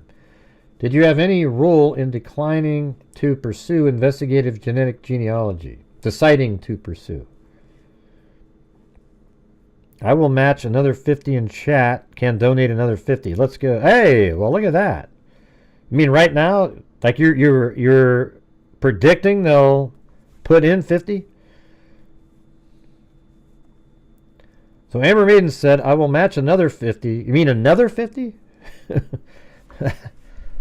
Wow, that's very generous of you. So if you guys can do another 50, she'll put in another 50. That's crazy. Let's see. 1, 2, 3, 4, 5, 6, 7, 8, 9, 10. I'm just putting her name in the wheel spin at the end. Can you guys do it? Oh my God. Well, that's already it, Amber.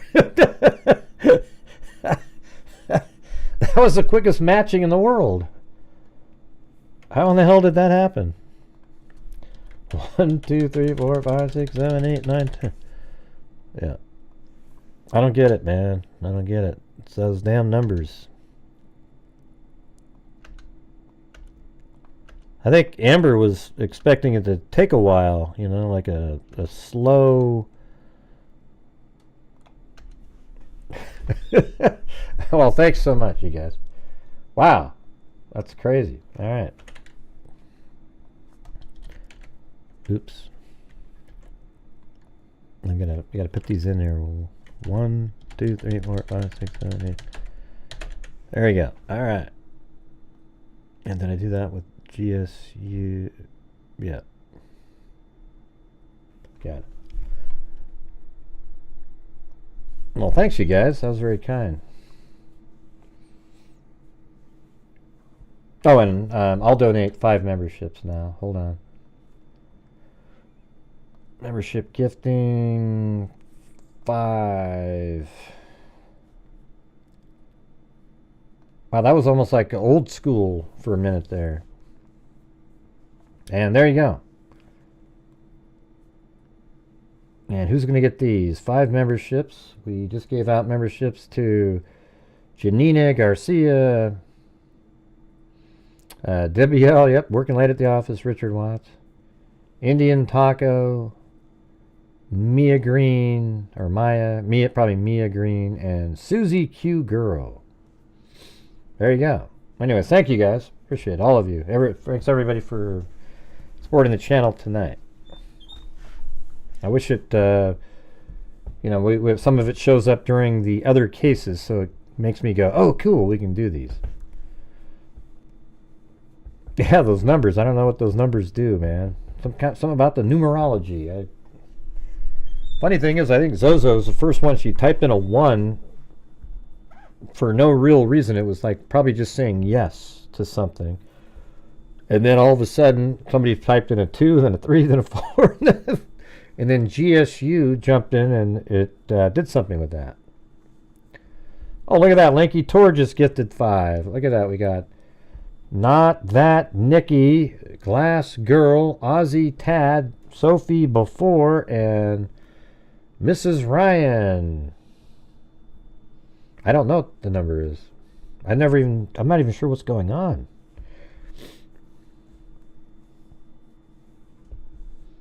Yeah, I love you guys too, Lanky Tor. Yeah, so we got 12 new members now. That's pretty sweet. Hopefully they stick around. There's some inexpensive options. But if you want to stick around at the... and Amber, thank you so much for doing that challenge thing there. That made a big difference. Very kind, very kind. Hey, Zozo, explain what happened that one time. Remember when you typed in a 1 or something? Like, what was that? I just asked some random thing and you put 1 like yes, right? And then somebody else typed in a 2, then it went 3, 4, 5, 6, 7, 8, and just kept going and going and going. And then GSU PM jumped in there. I have no idea. All right.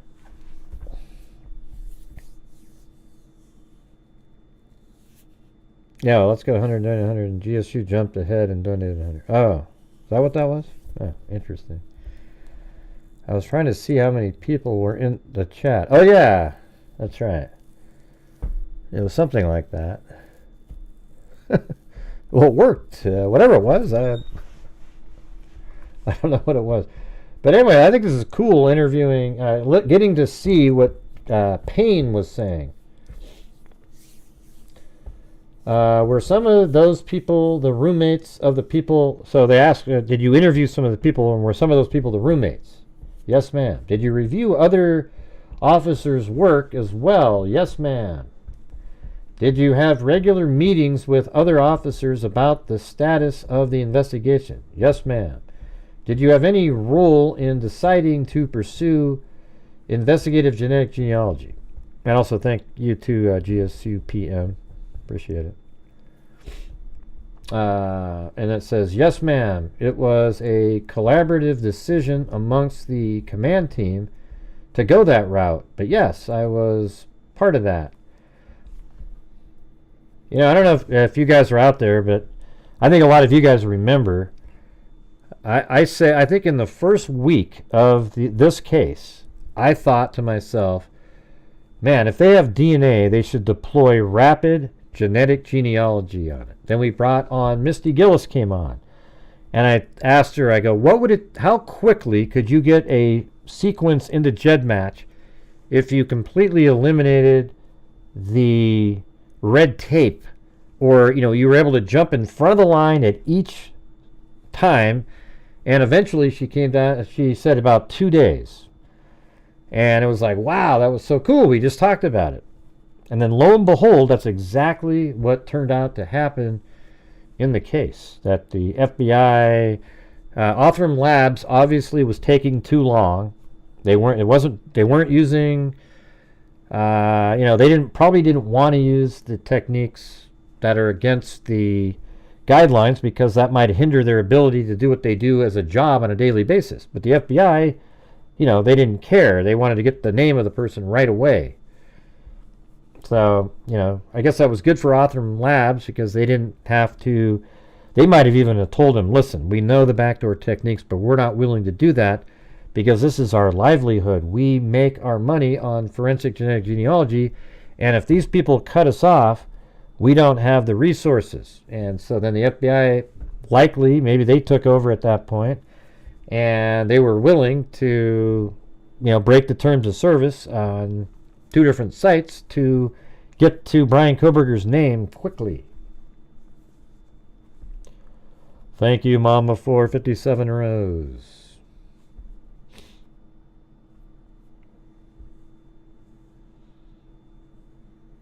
What are you talking about, Kami?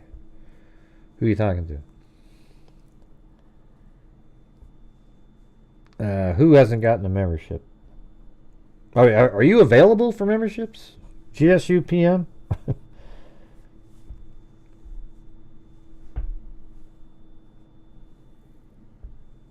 Have you signed up for it? Like, you actually... Maybe you guys can try to get one for them. Okay, let's see. Kami just did it. Let's see. ZZ, Shelly Pink, Tiger Lily. Well, welcome all those people, but that's not you. GSU PM. Oh, man. That sucks. Sorry about that. But welcome all the other people. ZZ, Shelly Pink, Tiger Lily, Lisa H68 Hall, and Phony Pen. Unfortunately, we can't pick. Like, I can't say, hey, YouTube. Yeah, they just do whatever they want. I think Mark Willis might try, he said. We'll see. See how that goes.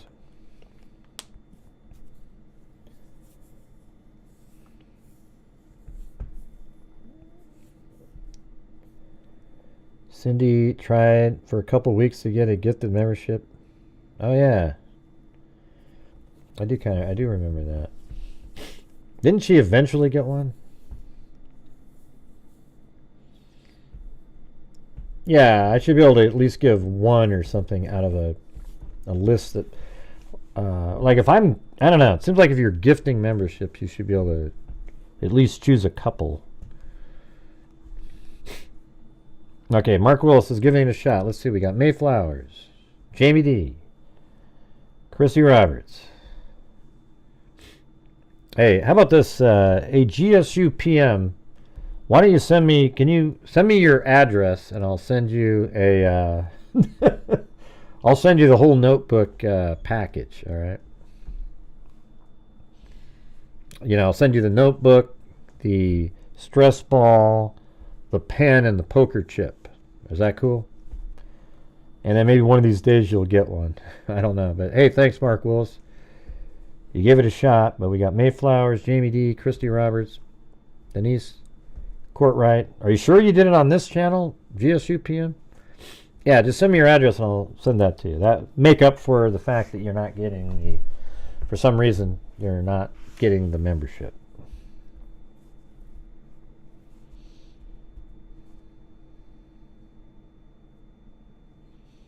Okay. Wow, that's weird. That's crazy stuff. But anyways, yeah, send me your address and I'll send you that, and you know, that'll be your officially a freak anyways, but you could have that. So I'm gonna get back to doing this though, you guys.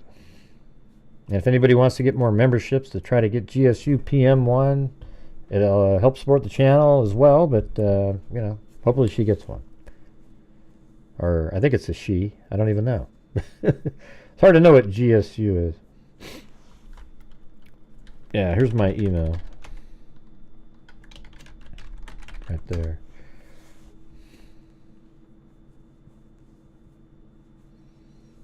There you go. Did you have regular meetings with other officers about the status of the investigation? Yes, ma'am. Did you have any role in deciding to pursue investigative genetic genealogy? Yes, ma'am. It was a collaborative decision amongst the command team to do that route.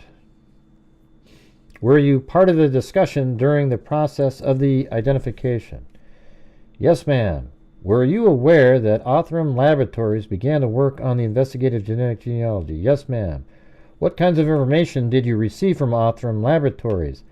I don't remember what was received from Othram directly. I knew they were conducting their specific type of work. I don't remember exactly what they provided to us. Did you receive some documents from them? Yes, ma'am. Okay, do you know how many documents you received from them? I do not. What is the time or more? Was it one time or more than one time? I don't remember. Were you part of the discussion to take the work from Othram and go to the FBI? Yes, ma'am. Why was that decision made? Okay, I guess we get an answer.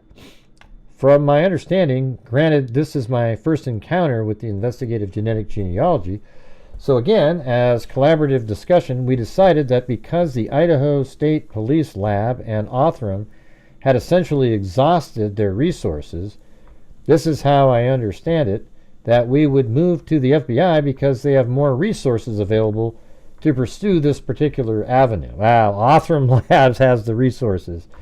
I think Othram just wasn't willing to do the terms of service thing, and so the FBI was, and when they say resources, that's what they're talking about. That's my opinion. Othram Labs obviously has the resources. They you know, I'm not a big fan of theirs, but they've solved a ton of cases. You hear their names all the time in the news. But they usually go around and pluck up everybody else's cases and take their work and sort of monopolize the entire industry, even though they don't have the best genealogists. You know. Do you know what more resources the FBI had? The other thing let's see, do you know what more resources the FBI had? The only thing I'm privy to was that they had more databases. See, there you go. Exactly. They had access to the databases because of the backdoor methods they used. See, didn't I say that a second ago? That they could compare the sample to, that was the extent of my knowledge. Do you have familiarity with the databases and the rules that apply to those? No, ma'am. I'll save those questions. what was your communication with the FBI about the IGG? So our communication were just via telephone. The sample went to the FBI. I don't remember the date it was given over to them, but after that, there was very few conversations, and if they happened at all, they were just telephonic, advising us that the process was still in the works, and they would let us know when or if they had anything of interest for us. What happens if I go like this? Is this?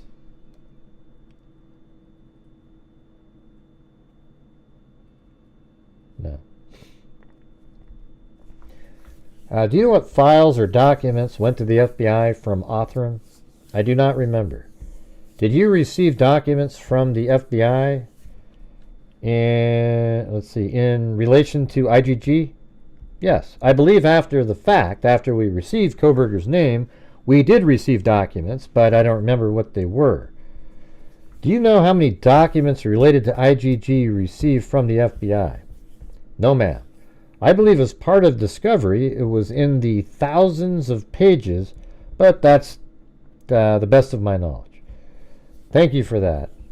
All right, so once you have Mr. Kohberger identified, what's your understanding of what that meant to have his name? Just in relation to the overall investigation, is that, yes. So the only thing that was given to us was Brian Kohberger's name. That was it. See, this is exactly right. This is the tip thing. It was conveyed to us by the FBI that it was to be taken as no more than a tip. That was it. So once we received his name, Brian Kohberger, we set about doing basically an independent verification. See, I said all of this in the video that I put out today that nobody watched, of whether or not he was involved in this crime. I put this out before reading this, because this is exactly right. I'm going to talk to you about I'm going to talk to you about that a little bit more.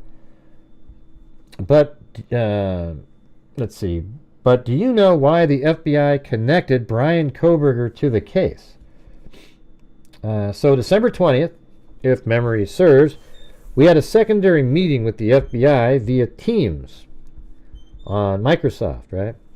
If memory serves, and they simply walked us through the family tree, how they did that. Now, I don't remember the details of all that. It was an in-depth conversation that, to be honest, is above my head, but they essentially worked their way through the family tree and arrived at a conclusion that Brian Kohberger was a person we should look into as a tip. That's the extent of my knowledge of how they did that. Question, the next question was, how was Brian Kohberger, the name you received as a tip, linked to the case? He wasn't until after December 19th. What item of evidence did they link Brian Kohberger to? I'm not sure what you're asking. I know what she's asking. They're talking about the knife sheath. As far as before December 19th, is that what you're referring to? Yeah. We didn't have one at that point. Why did you become interested in learning the identity of Brian Kohberger? Answer, not quite sure. I understand your question. I'm not sure I understand your question. We were interested in anyone who would have been involved in this. The DNA from the knife sheath was obviously the one thing we had that we thought was a very strong piece of evidence in this case. So it was that particular piece that we pursued as a potential avenue of identifying a suspect. Are you guys finding this interesting? I am. I mean, I don't know why, but I mean, this is this is sweet because we're getting to hear the stuff that we weren't able to hear before. It's almost like a trial, And it's easy to follow, right? Without me saying, question, this guy's saying that. All right.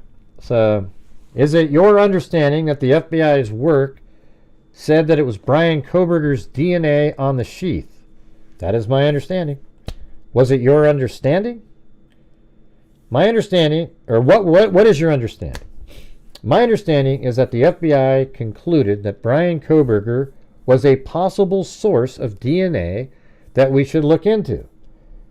They did not, to my knowledge, or at any point say Brian Kohberger's DNA is on the knife sheath. That was never conveyed to me. On December 20th, when what happened, on December 20th, when that happened, when he's somebody you should look into, what did you do? We had already started looking into him from the previous evening when they were given his name. So that day, December 20th, we began going through basically our sort of standard investigative procedures. This is exactly what I said in my video today. That we had been doing throughout the investigation for various leads, to include basic DMV searches, NCIC offline returns, NCIC searches. We have a database called TLO, which is a credit-based search we use to find basic information. So we started doing all those things, looking for information on Mr. Kohberger. And what you found is that he didn't have a criminal history. Is that right? Correct. Talk to me about going to Pennsylvania for the trash pull. Well, I was not in Pennsylvania for the trash pull. I'll ask somebody else that later. All right, so after you received Brian Kohberger's name, and he hasn't been on your radar at all before, is that right? Correct. All right, you have pursued interviews and surveillance video. Okay, now they've switched off of the DNA. This is what I really want to hear right here. All right, you have pursued interviews and surveillance video. Had you pursued evidence found inside the scene at 1122 King Road? Maybe they're not doing that now yet. Yes, ma'am. What efforts did you make to pursue unknown male B? Oh, there you go. You have to be more specific. I don't remember exactly where unknown male B came from. If I told you the lab report showed unknown male B came from a blood spot on the handrail going between the second and first floor. See, I knew it, man. See, that's like almost an irrelevant place. Look at, they're talking about this. Watch. They're talking about, this is the first floor, right? I just came through that door right there. They're talking about this handrail right here.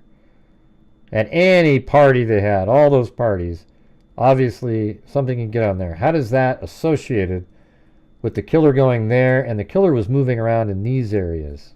They didn't go up and down those stairs, so it's very, very unlikely that that is absolutely nothing to do with it. Isn't that cool to be able to have those little things I can show you guys like that? Sorry, I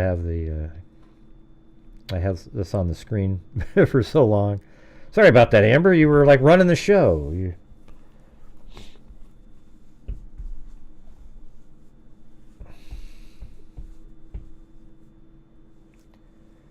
What effort did you make to pursue unknown male B? Okay, if I told you, and they said it was the second and first floor, does that help jog your memory? Yes, ma'am. Why did you not pursue that person? At that point in time, we had already received Mr. Kohberger's name.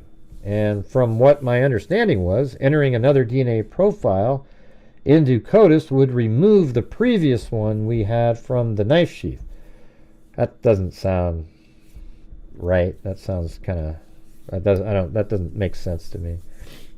So if memory serves, the discussion was, we'll hold off. We'll stay with the one from the knife sheath. It's not like you could have more than one DNA sample in CODIS. See, when Cindy goes, that means she's suspicious of something. I'm not suspicious of stuff like this. It doesn't mean anything. This guy doesn't know anything about DNA or anything. He's just, So if memory serves, the discussion was, we'll hold off. We'll stay with the one from the knife sheath. If we need to, we can address the unknown male B at a later time. I want to make sure I understand your testimony. Were you not aware of unknown male B until after December 19th, when you knew Brian Kohberger's name. Yeah, Cindy's like a conspiracy theorist at heart, you know. I know, isn't that amazing? I can read. I know exactly what she's doing. You know it, right, Boofies? I want to make sure I understand your testimony. Were you not aware of unknown male B until after December 19th when you knew Brian Kohberger's name? No, ma'am. I was aware of that before. Yes, and then it says, how about unknown male D? Again, you're going to have to be more specific. If I told you unknown male B, or D, came from a lab report from a sample of blood on some gloves outside the house, does that refresh your memory? Yes, ma'am, it does. You're aware of that too? Yes, ma'am. I want to back up and talk about the affidavits. I think you told me in a prior hearing that you were the person that wrote Exhibit A, or the affidavit in support of the search warrant, when it came to looking for things from Brian Kohberger. Did I understand that right? Yes, ma'am. And that affidavit, when you began, was on about December 23rd to get records. As far as when I started writing the affidavit, is that what you're referring to? The first search warrant that applied to Brian Kohberger, I believe it was December 23rd, yes. When did you begin writing that affidavit? I began writing that affidavit long before that. It had been a running affidavit because at the beginning of it, there's a walkthrough of the crime scene. There's numerous things. It was a living document, so that's kind of a cool way to do it, actually. We just add information to it. I'd say that document started, I don't know, couldn't give the exact date, a couple weeks prior to that, even before we knew Mr. Kohberger's name. Help me understand what parts were added after you knew Mr. Kohberger's name. Well, to walk down the line best I can, so obviously there's the initial component, which is the crime scene, the testimony from the roommates. Then after that, it shifts to, I believe, the first mention of the first component was that Brian Kohberger was pulled over by Corporal Duke on a traffic stop. He was also contacted by WSU police. His vehicle was ran by WSU PD officers. Then after that, we included trying to walk down. But see, that means after Kohberger's name popped up, though. Then after that, we included trying to walk down through the thing without it in front of me. Then we included the vehicle information that was about the white Elantra. And after that, we included the residence and that we had hit LPRs or his vehicle had been seen on LPRs between Moscow or Pullman, and Pennsylvania. And then there was a component about where he lived in Pennsylvania.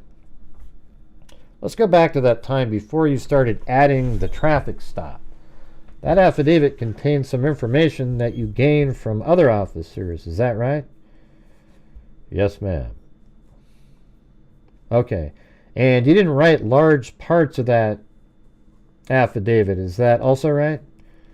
I took a lot of language from experts and other officers and agents. That's correct.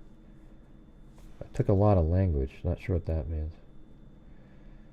You didn't write large parts of that affidavit. Is that also right? I took a lot of language from... Okay, so some of it was from other people.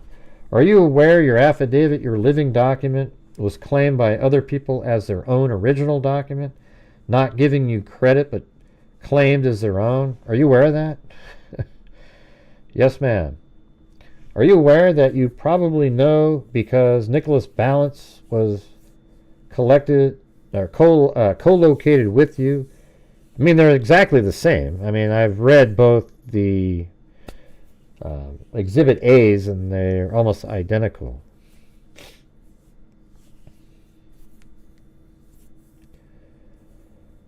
Let's see. Did the two of you continually work on language to satisfy the prosecutor wanted to see for probable cause? Yes, ma'am. Did you and Nicholas Ballas produce a map to show a possible route of travel for your suspect? Yes, ma'am. And, Your Honor, I am at defendant's 1A. I can either put it up here or approach the court. I think that's that map on the route home, I think. Can I see what you're referring to? There's been a lot of Exhibit A's in this case, right? Just as housekeeping, you had mentioned you stipulated to the admission of sounds like a large chunk of records, 1,000 pages. Yes, Your Honor. It's the stack of exhibits that came behind the amended Frank's motion from defense. Okay, and you want me to search through that to find stuff that you want me to rely on? I don't. I'm happy to give you my copy. No, I don't mean that. As you know, I entered in an order in this case. This is the judge.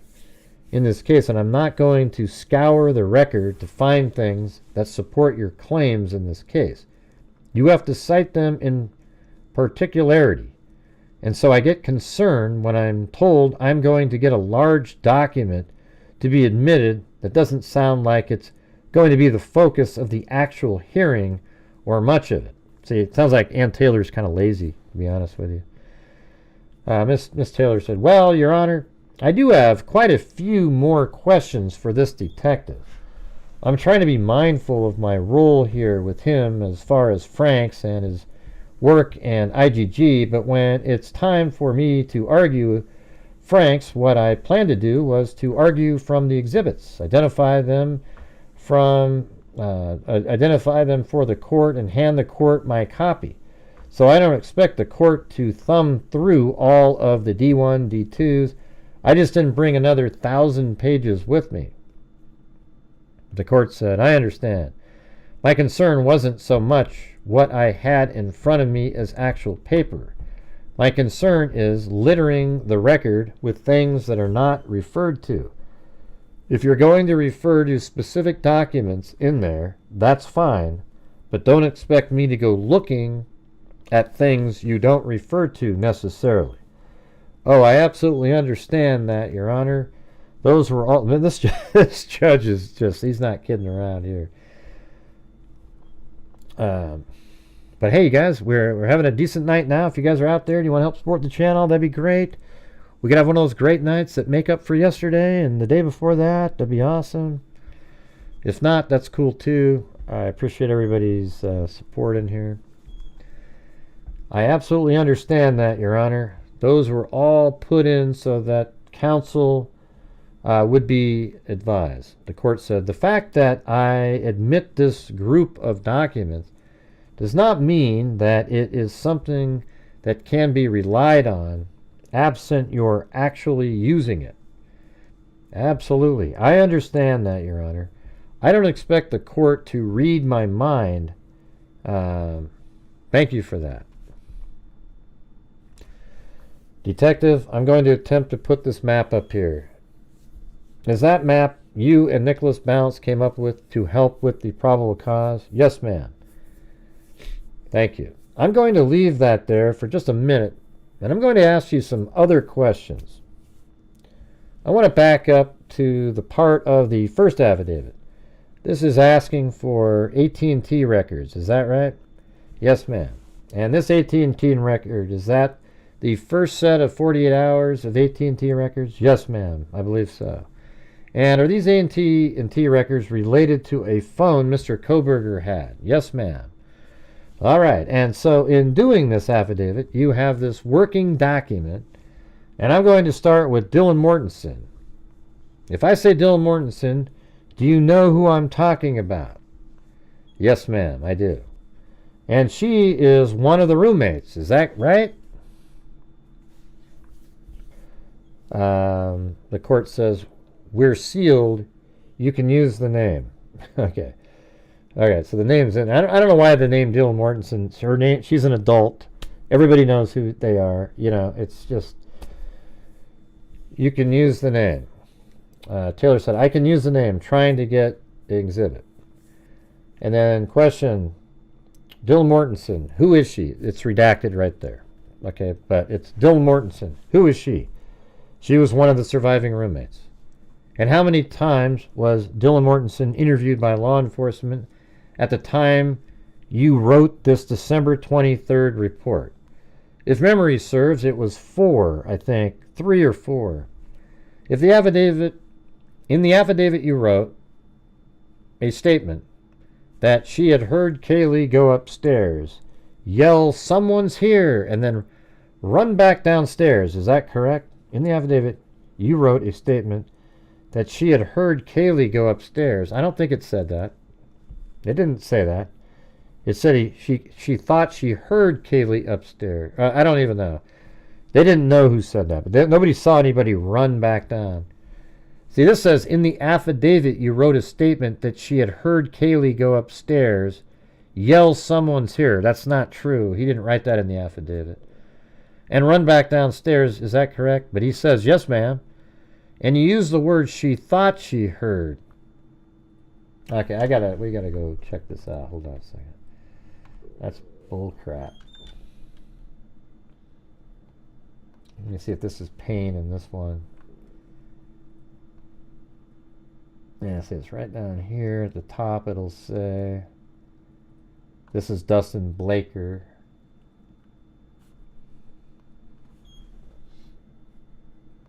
'24 court documents. I think it's maybe this one, the Pennsylvania thing, but I think it's Payne at the bottom in here, right? There it is, Brett Payne. See that? So here's the one with Brett Payne's name on it.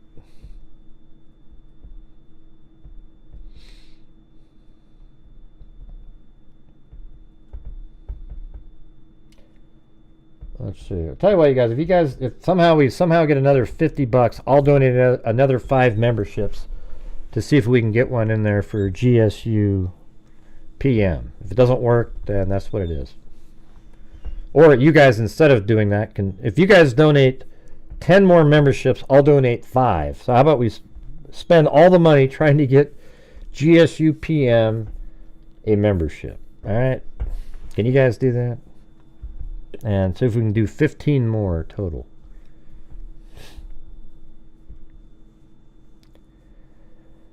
What are you guys talking about? So let's see what he said right here.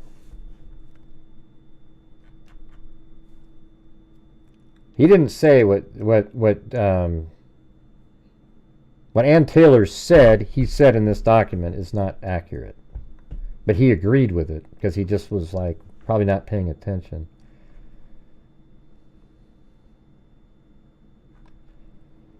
Let's see.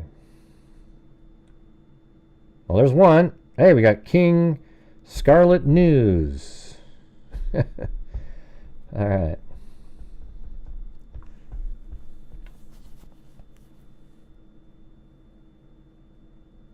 Okay, right here. Mortensen stated she originally went to sleep in her bedroom on the southeast side of the 2nd floor. Mortensen stated she was awoken at 4 a.m. by what she stated sounded like Gonzalez playing with her dog in one of the upstairs bedrooms, which were located on the 3rd floor. A short time later, Mortensen said she heard who she thought was Gonzalez say something to the effect of, "There's someone here."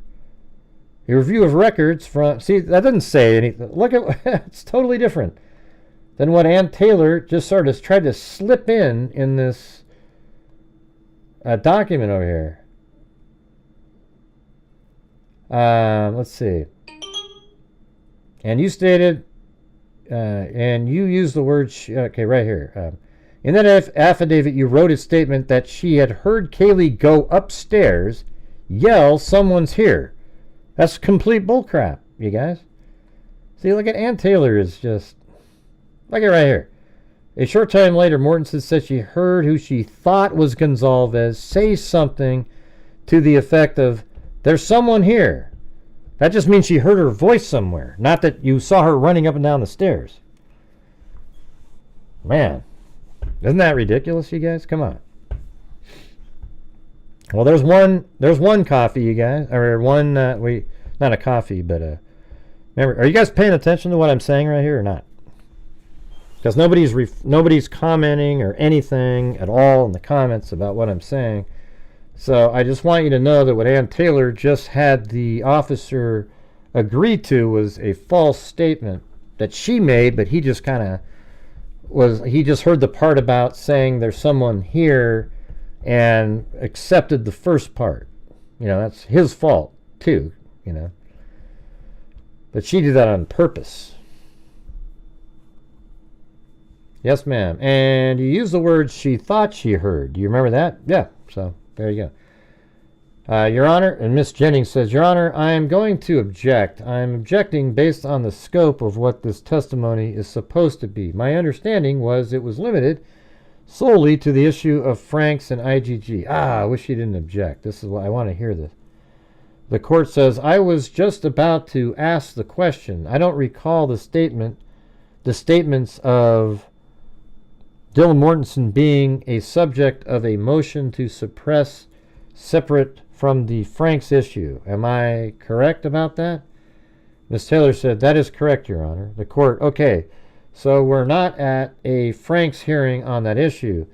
The only issue we are at a Franks hearing on is the IGG. Okay, we got Sandra Lee got one this time. Welcome. And also up there, welcome to King Scarlet News. Don't know who that is. There's Sandra Lee. From Kathy Shiflett.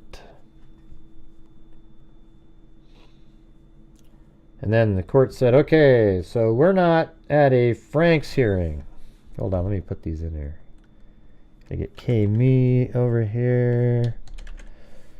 And then Kathy Shiflett. These are all spin opportunities. Tell Allie Kick we missed her tonight. I will. I'm not sure where she is. I think she wasn't feeling good the other day. Something like that.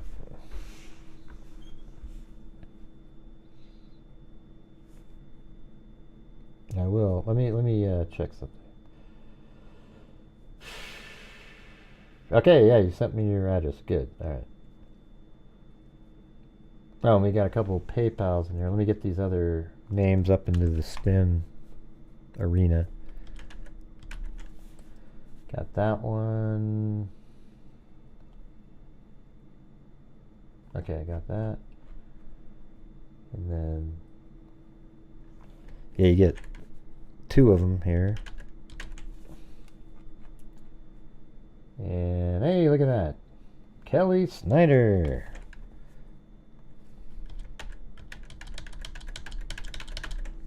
All right, awesome. Got it all dialed in. And then Moofies just gifted one. Very cool, very cool. Man, this is, I don't know about you guys, but I find that this pretty interesting. I kind of bummed that they got her back on track, though. Didn't you guys want to keep hearing about the Dylan Mortensen and all that stuff?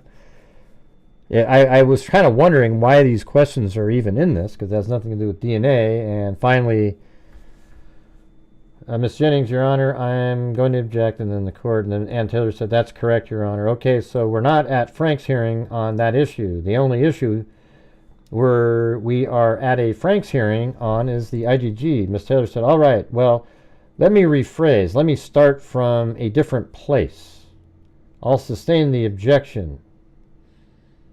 Ms. Taylor said, question, let's go to the part of your affidavit for December 23rd, AT&T number 1. The part where you put in things particular to Brian Kohberger. You put in that affidavit a traffic stop, I believe, from August in Moscow, Idaho. Is that right?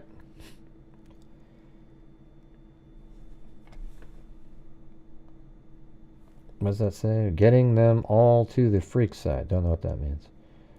No idea. Let's see. We are working on... I don't know what that means.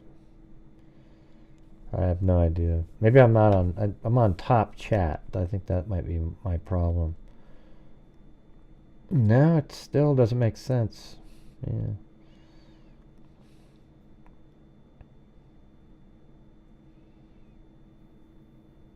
Yeah, that would be cool.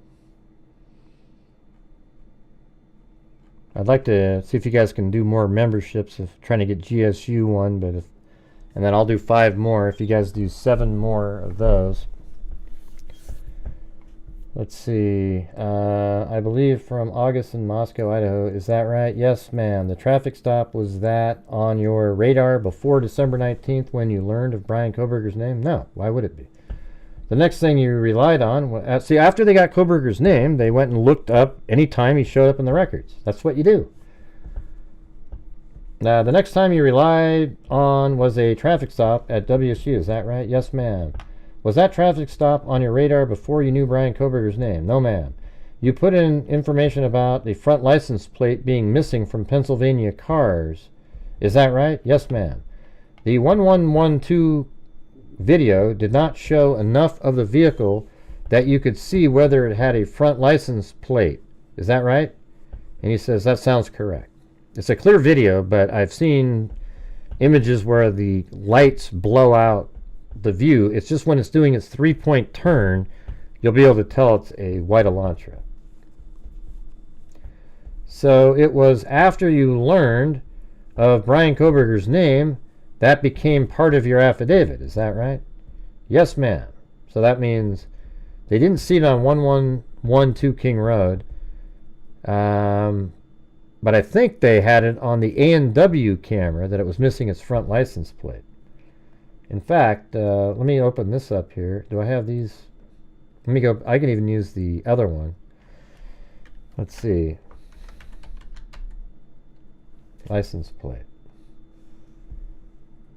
Okay, here we go. A review of camera footage indicated that a white sedan, hereafter Suspect 1, was observed traveling westbound in the 700 block of Indian Hills Drive in Moscow at approximately 3:26, and westbound on Steiner Avenue at Idaho State Highway 95 in Moscow at 3:28. That's the A&W.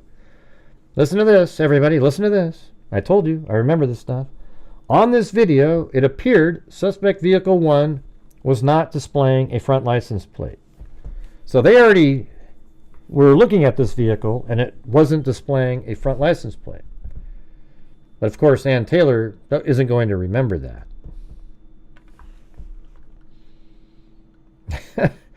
Come on, GSU PM. Come on, double check that. Are you sure you're signed up in there? We got another one by Mama 457 Rose and Marcy Ambananti.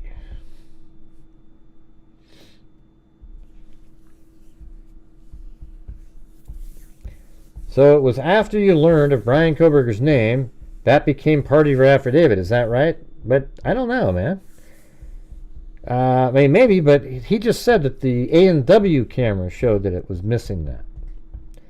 Let's talk about the vehicle identification for a minute before I run back down through the rest of the affidavit after Brian was identified.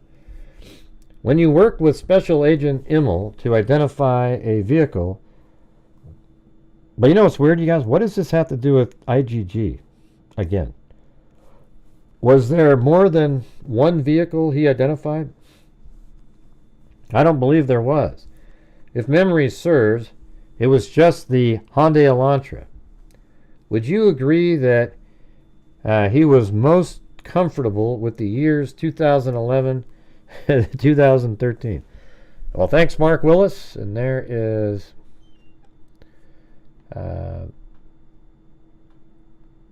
Colleen Kavanaugh. Welcome.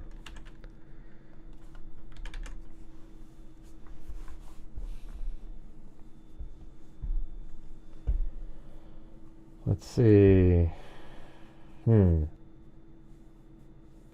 I don't believe there. So, when you work with Special Agent Immel to identify a vehicle, was there more than one vehicle he identified? I don't believe there was. If memory served, it was just the Hyundai Elantra. Would you agree that he was most comfortable at the time with The years 2011 to 2013. Object, Your Honor. For the same reason, I don't understand the scope related to IGG. Yeah. And then Taylor said, Your Honor, I'm going to ask for a little leeway on this one. I think it will be clear in about 2 more questions. It is a sealed proceeding. I'll be arguing it at Frank's. The court said, I don't want to pollute the record, so approach.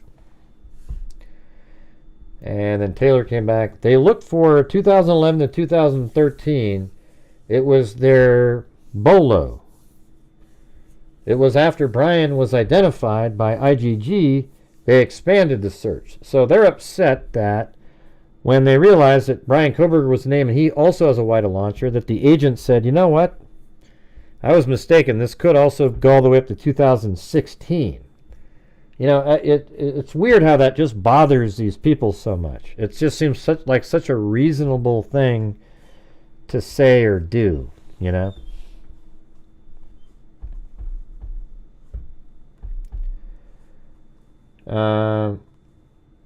And then the court says that relates to what? Okay, Ms. Taylor, they looked for 2011 to 2013. It was their bolo. It was after Brian was identified by IGG, they expanded the search. And the court said that relates to what? Ms. Taylor said it's going to relate to Frank's, but it has to do with IGG and when they identified him. I have about 2 more questions along this line. The court said, you have the separate Frank's motion regarding the scope of the car search. Ms. Taylor said, absolutely. The court said that we're not here for today. We're here for the IGG. I get for the idea if the IGG is suppressed, the warrant based on IGG is suppressed, that affects a lot of other things, right? But I don't think you need to get into the evidence of that at this point because it's part of the Frank's, there's a separate Frank's motion on that. There's, Ms. Taylor, there absolutely is. The next question I'm going to get to in the affidavit after the IGG was the police and Pullman running the car, and he has laid it out in the affidavit after the IGG without stating it. So I'm doing the IGG part with him now. The car is a different year than the one the bolo is for. Man, that argument's so old and stupid. It's just, that's as far as I'm going with the car at this hearing. Counsel? Ms. Jennings, I don't understand what that has to do with IGG. It's part of a Frank's hearing related to vehicle identification. I understand your timeline, but I think that point has already been made. Ms. Taylor said, this was when I was allowed to explore this witness since he's already here and we're paid for him to come here. The court says, yeah, but I didn't open up everything to Frank's because we couldn't get into all the other things that I understood would get into the entirety of Frank's on IGG, which is why I allowed it. And that's what we're going to stick to today. Oh, Julie gave a member, and we got Sharon Shipley. We got 4 more memberships, and then I'll do 5. So we have 9 more shots to get GSU PM a membership gifted. Now, where are all those trolls tonight, you know? God, those bastards. I guess they're just not interested in the Idaho case. They're probably like, yeah, I agree with Gray on this one. Darn it. But I think most of the trolls don't agree. They're Brian Kohberger fan club people.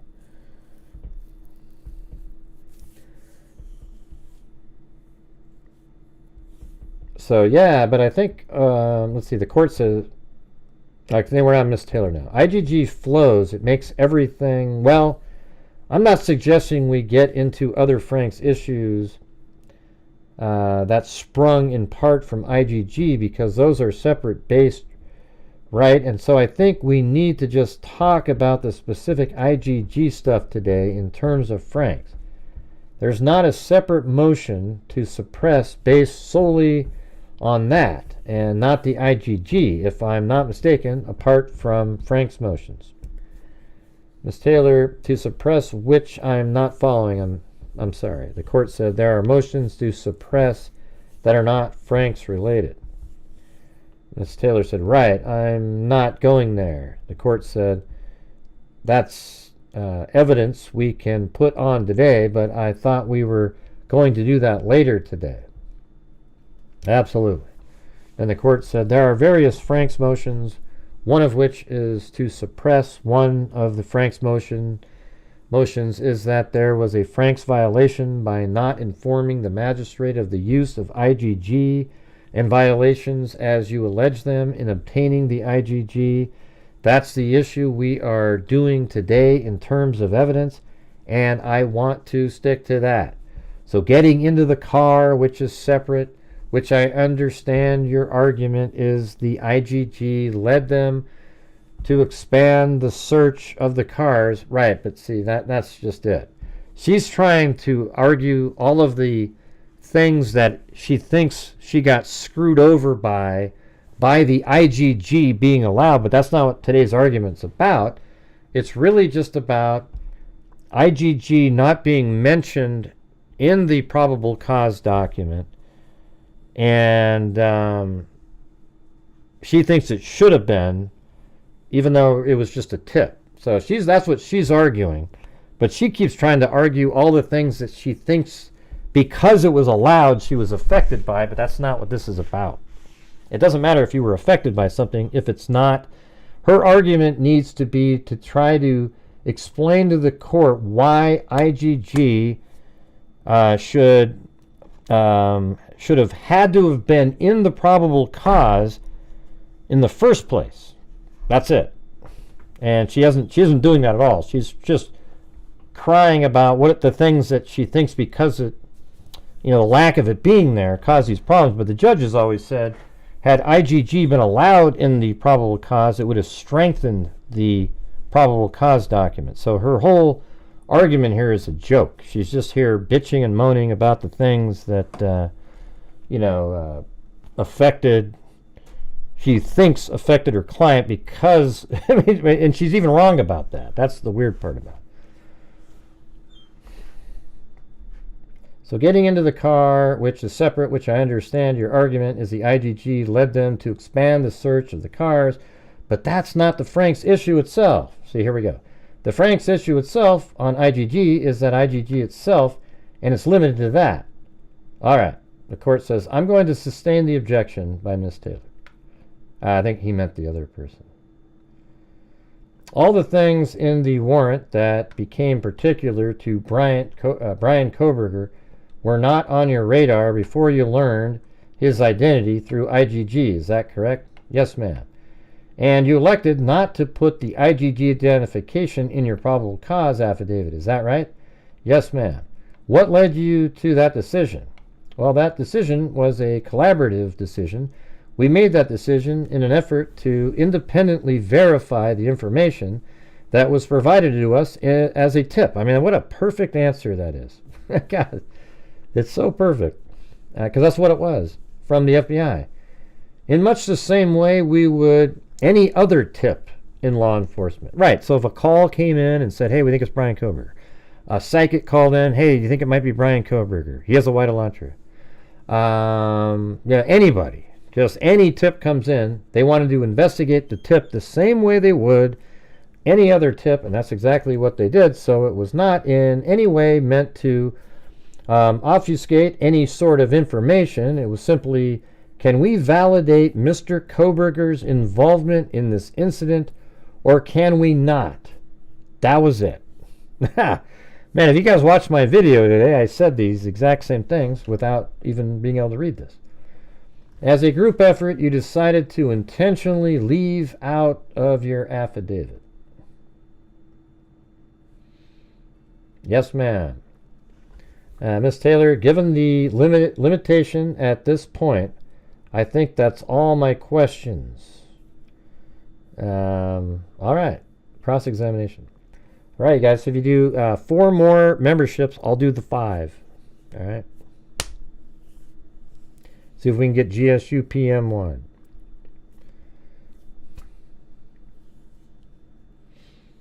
So I guess this is cross-examination. I only have one question for you. Let's go back to December 19th, December 20th, and the information that was provided to the team. Correct, it was a team, right? Yes, ma'am.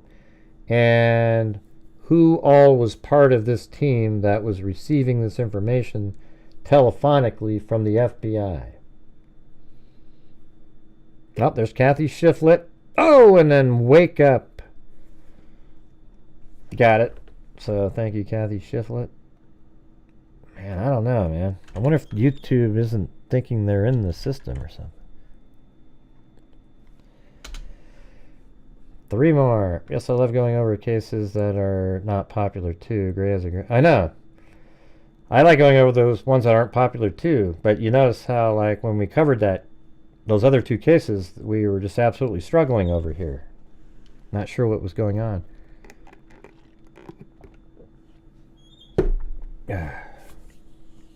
But yeah, we went over those other 2, and we had Sebastian Rogers, and then we're going to continue to look into the case of the individuals, Jones and I think it was Wilson, missing in that Atlanta area in a lake. Pretty weird, she had air in her stomach and grasping a phone. I mean, that part I need a better explanation for.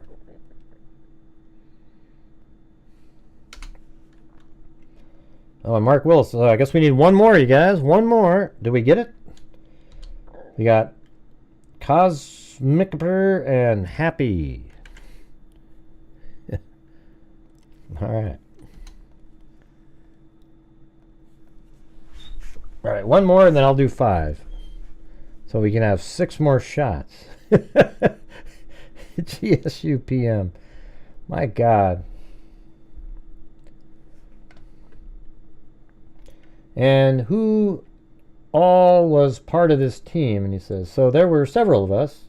Yourself, Mr. Thompson was there, Darren Gilbertson from the Idaho State Police, Ed Jacobson from the FBI. I believe there were a couple other folks from the FBI and ISP in the room. I don't remember exactly who they were. And then myself. There was numerous people that were involved. Would it have been essentially the team leaders for the investigation? Yes. Was this any different than the other information sharing? Look at that. XX got it that time. Thanks, Heather. All right, so right after I read this next portion, I'll do the 5. Thanks, everybody. Yes, ma'am. We had 2 officials briefing every day of the investigation, morning and evening. So twice a day, we would all link up, and that was not just the command team. That was everyone who was not actively on. Man, think how interesting that would have been to be in these meetings. On an interview, could come back to the police department, sit in the same room, and discuss the information that was learned from the day. So it was very common throughout this investigation for us to all be in the same room and discussing the same information. So you were not the only investigator receiving information from the various sources? Absolutely not. So when we talk about the Exhibit A, that wasn't necessarily just your Exhibit A. No, ma'am, it was not. It was all the information that the investigators had up until that point. Yes, ma'am, that is an accurate statement. Now, related to the IGG and the information you were provided by the FBI, in the information provided, did you receive any medical information about Brian Kohberger? No, ma'am, we did not. I don't have any other further. Thank you. Redirect? Yes, Your Honor, thank you. Okay, before I redirect, here we go.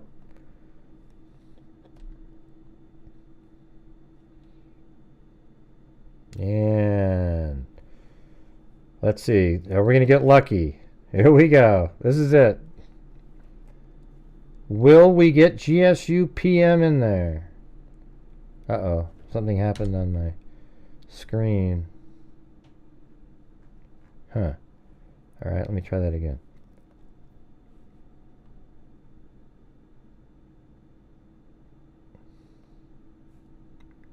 Alright, this time it's working.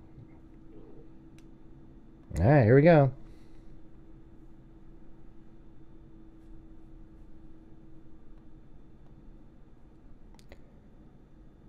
Texas Ranger, John Donnelly, Radiation, Tony Fire. Ah! Debbie Lucas. I don't know what's going on, GSU PM. I tried, man. I did 10 of them. Holy crap. I think Mark Willis did more than I did, even. Look at GSU PM. No! I guess you could just do one. I mean, there's one for $1.99 a month. You blame Alley Cake? Alright. Alright, let me get back to... it's just, that's amazing. What are the odds?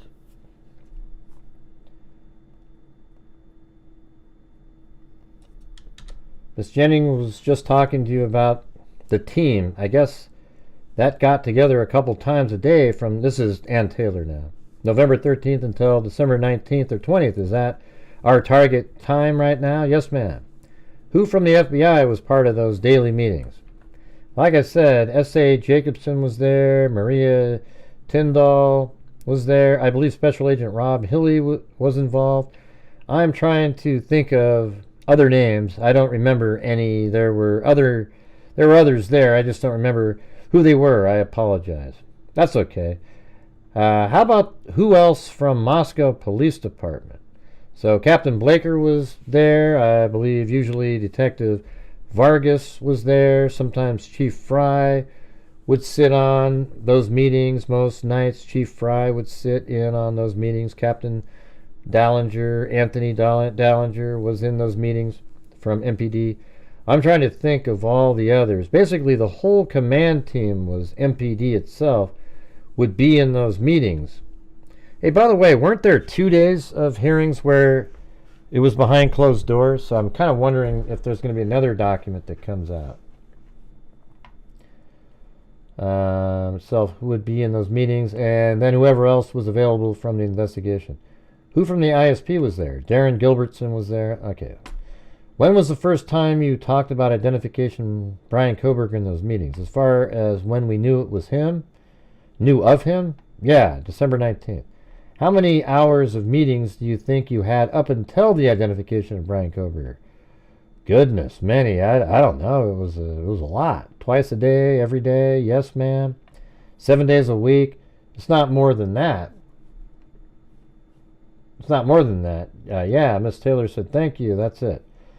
The court said, thank you, detective. You can step down. Defense can call its next witness. Miss Taylor said, I'm sorry. I'm sorry? The court said, you can call your next witness. Miss Taylor said, Rylene Nolan. Okay. I don't know if I want to go through another person. I just wanted to kind of see what... I mean, we can do this tomorrow. Continue through this if you want. What page are we on? We're on page 37. We made pretty good progress in there. It's 175. Do you guys want to pick up on this tomorrow? Somebody remember that it was page 37. Because we're at 3 hours and 19 minutes in here.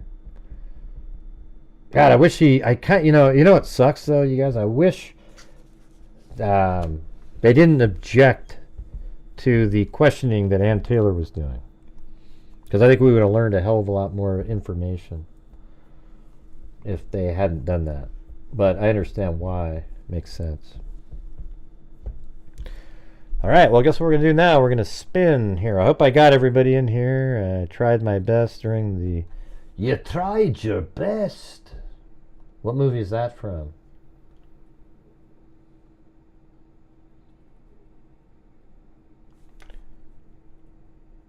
Yeah, I think I have Play-Doh in here, right? Let's see. Nope, I gotta put that in there. She got me a coffee. Alright, got that. So there's Play-Doh, Lisa Valenzuela, and Mick.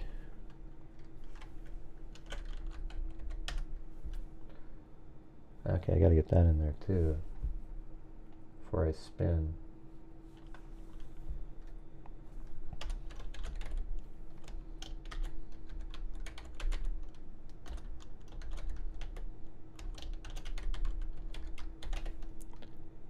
Alright, well there you go. Okay, we got those in there. And I also have Cinnamon Freak at the end of the show. Yesterday's in there. Alright, let's see.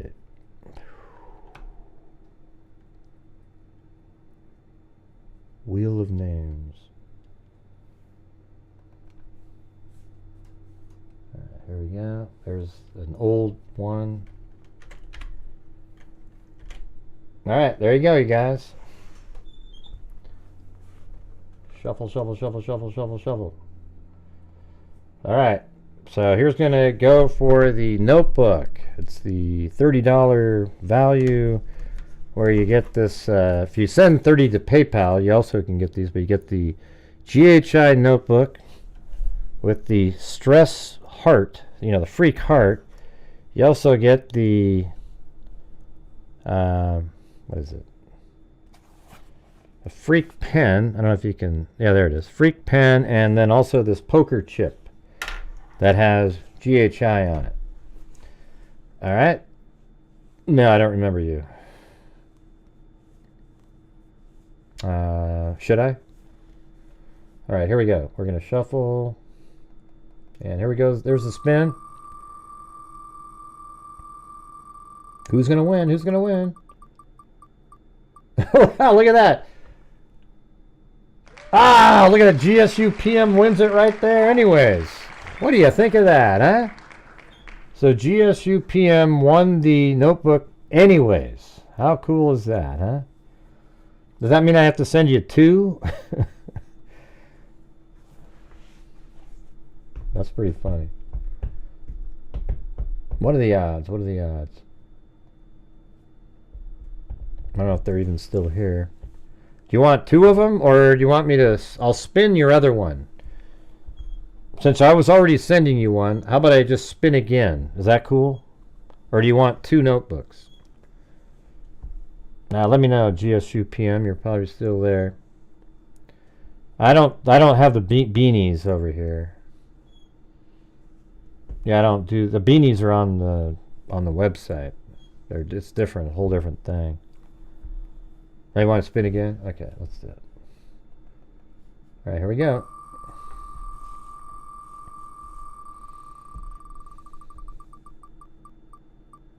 Oh, Amber Maiden's right there, and oh, okay, went to Jessica Miller. Just past Amber Maiden. Yeah. Anyways, you can send me your address if you want, Amber. I'll send you one. Hey, thanks, Jessica Miller. Send me your address, etc. All right. Now send me, email me yours, Amber, because you basically could have easily bought 3 of them tonight. All right. Anyways, that's it, you guys. That is it. Very cool. Very cool.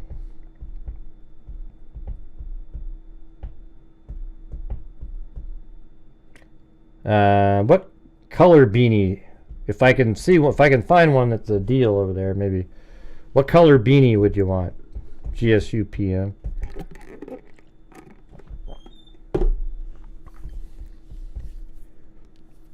I need to get me another mug. Mine got dropped when I moved. Oh, that's crazy. All right. Anyways, thanks everybody. Really appreciate you guys. Made it to the goal tonight. Seems like a miracle. Had 2 not too great of nights in a row there. After decent nights, the only common denominator was the portions of the show that we weren't talking about, the big cases, we didn't do well. Let's see. Yeah, that was pretty cool. Anyways, thank you guys very much. Really appreciate it. Let me go through everybody's names on here. So thank you on, I think we had Elizabeth, Peggy,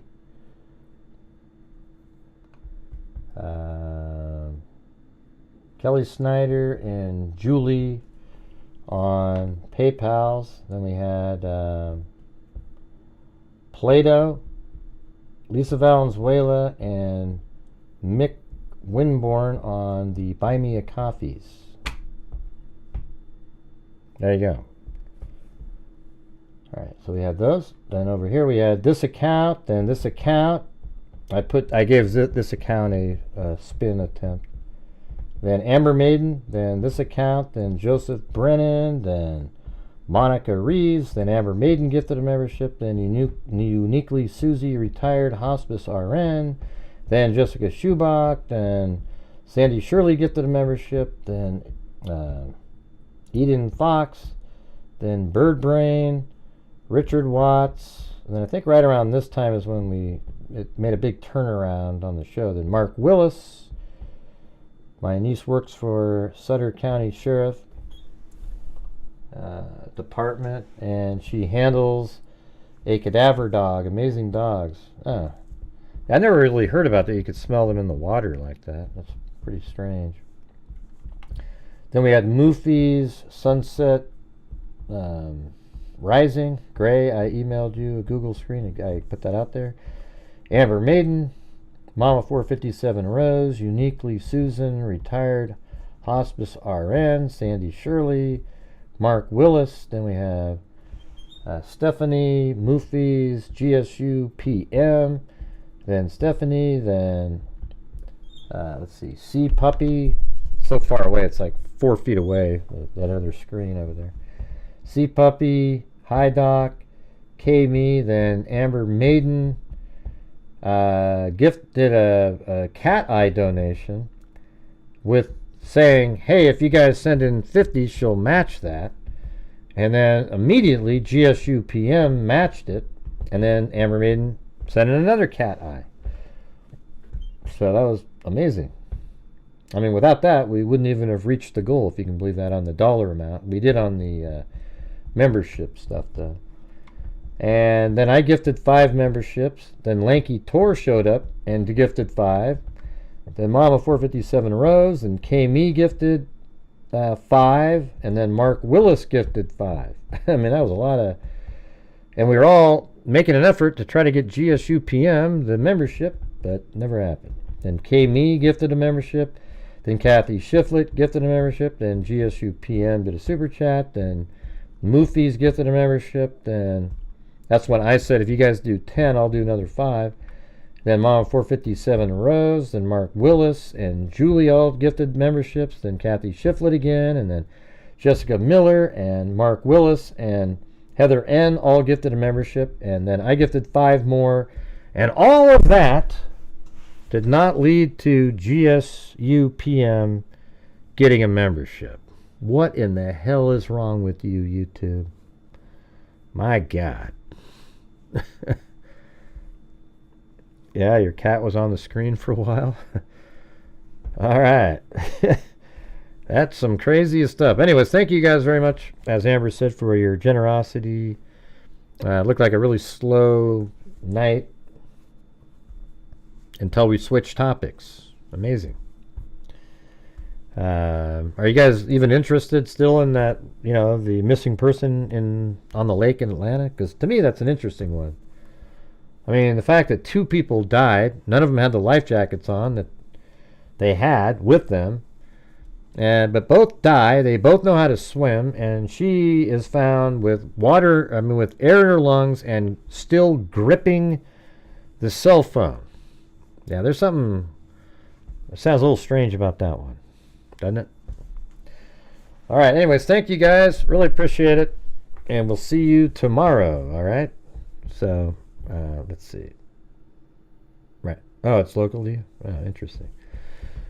All right, you guys. Thank you very much. We'll see you guys tomorrow. And as I always say, until next time, be safe out there. And a 1, and a 2, and a 3, and a 4. Yeah, I've been doing this true crime thing for quite a while now. And during this whole time, That's a sugar I have bunny. not seen one No, person I want to hear that music. that is a... It's a sugar bunny, honey. You ain't funny. You're a dummy. You ain't a sugar bunny, honey. You are a dummy. Crime sector is my nectar. Professor Gray is gonna give another lecture. Crime collector, freak connector, and I'm always gonna be a pop protector. Fool deflector, interceptor, and I'm meaner than a spectre with a vector on his pector. With all respect, y'all, just remember I've a temple fucking check ya.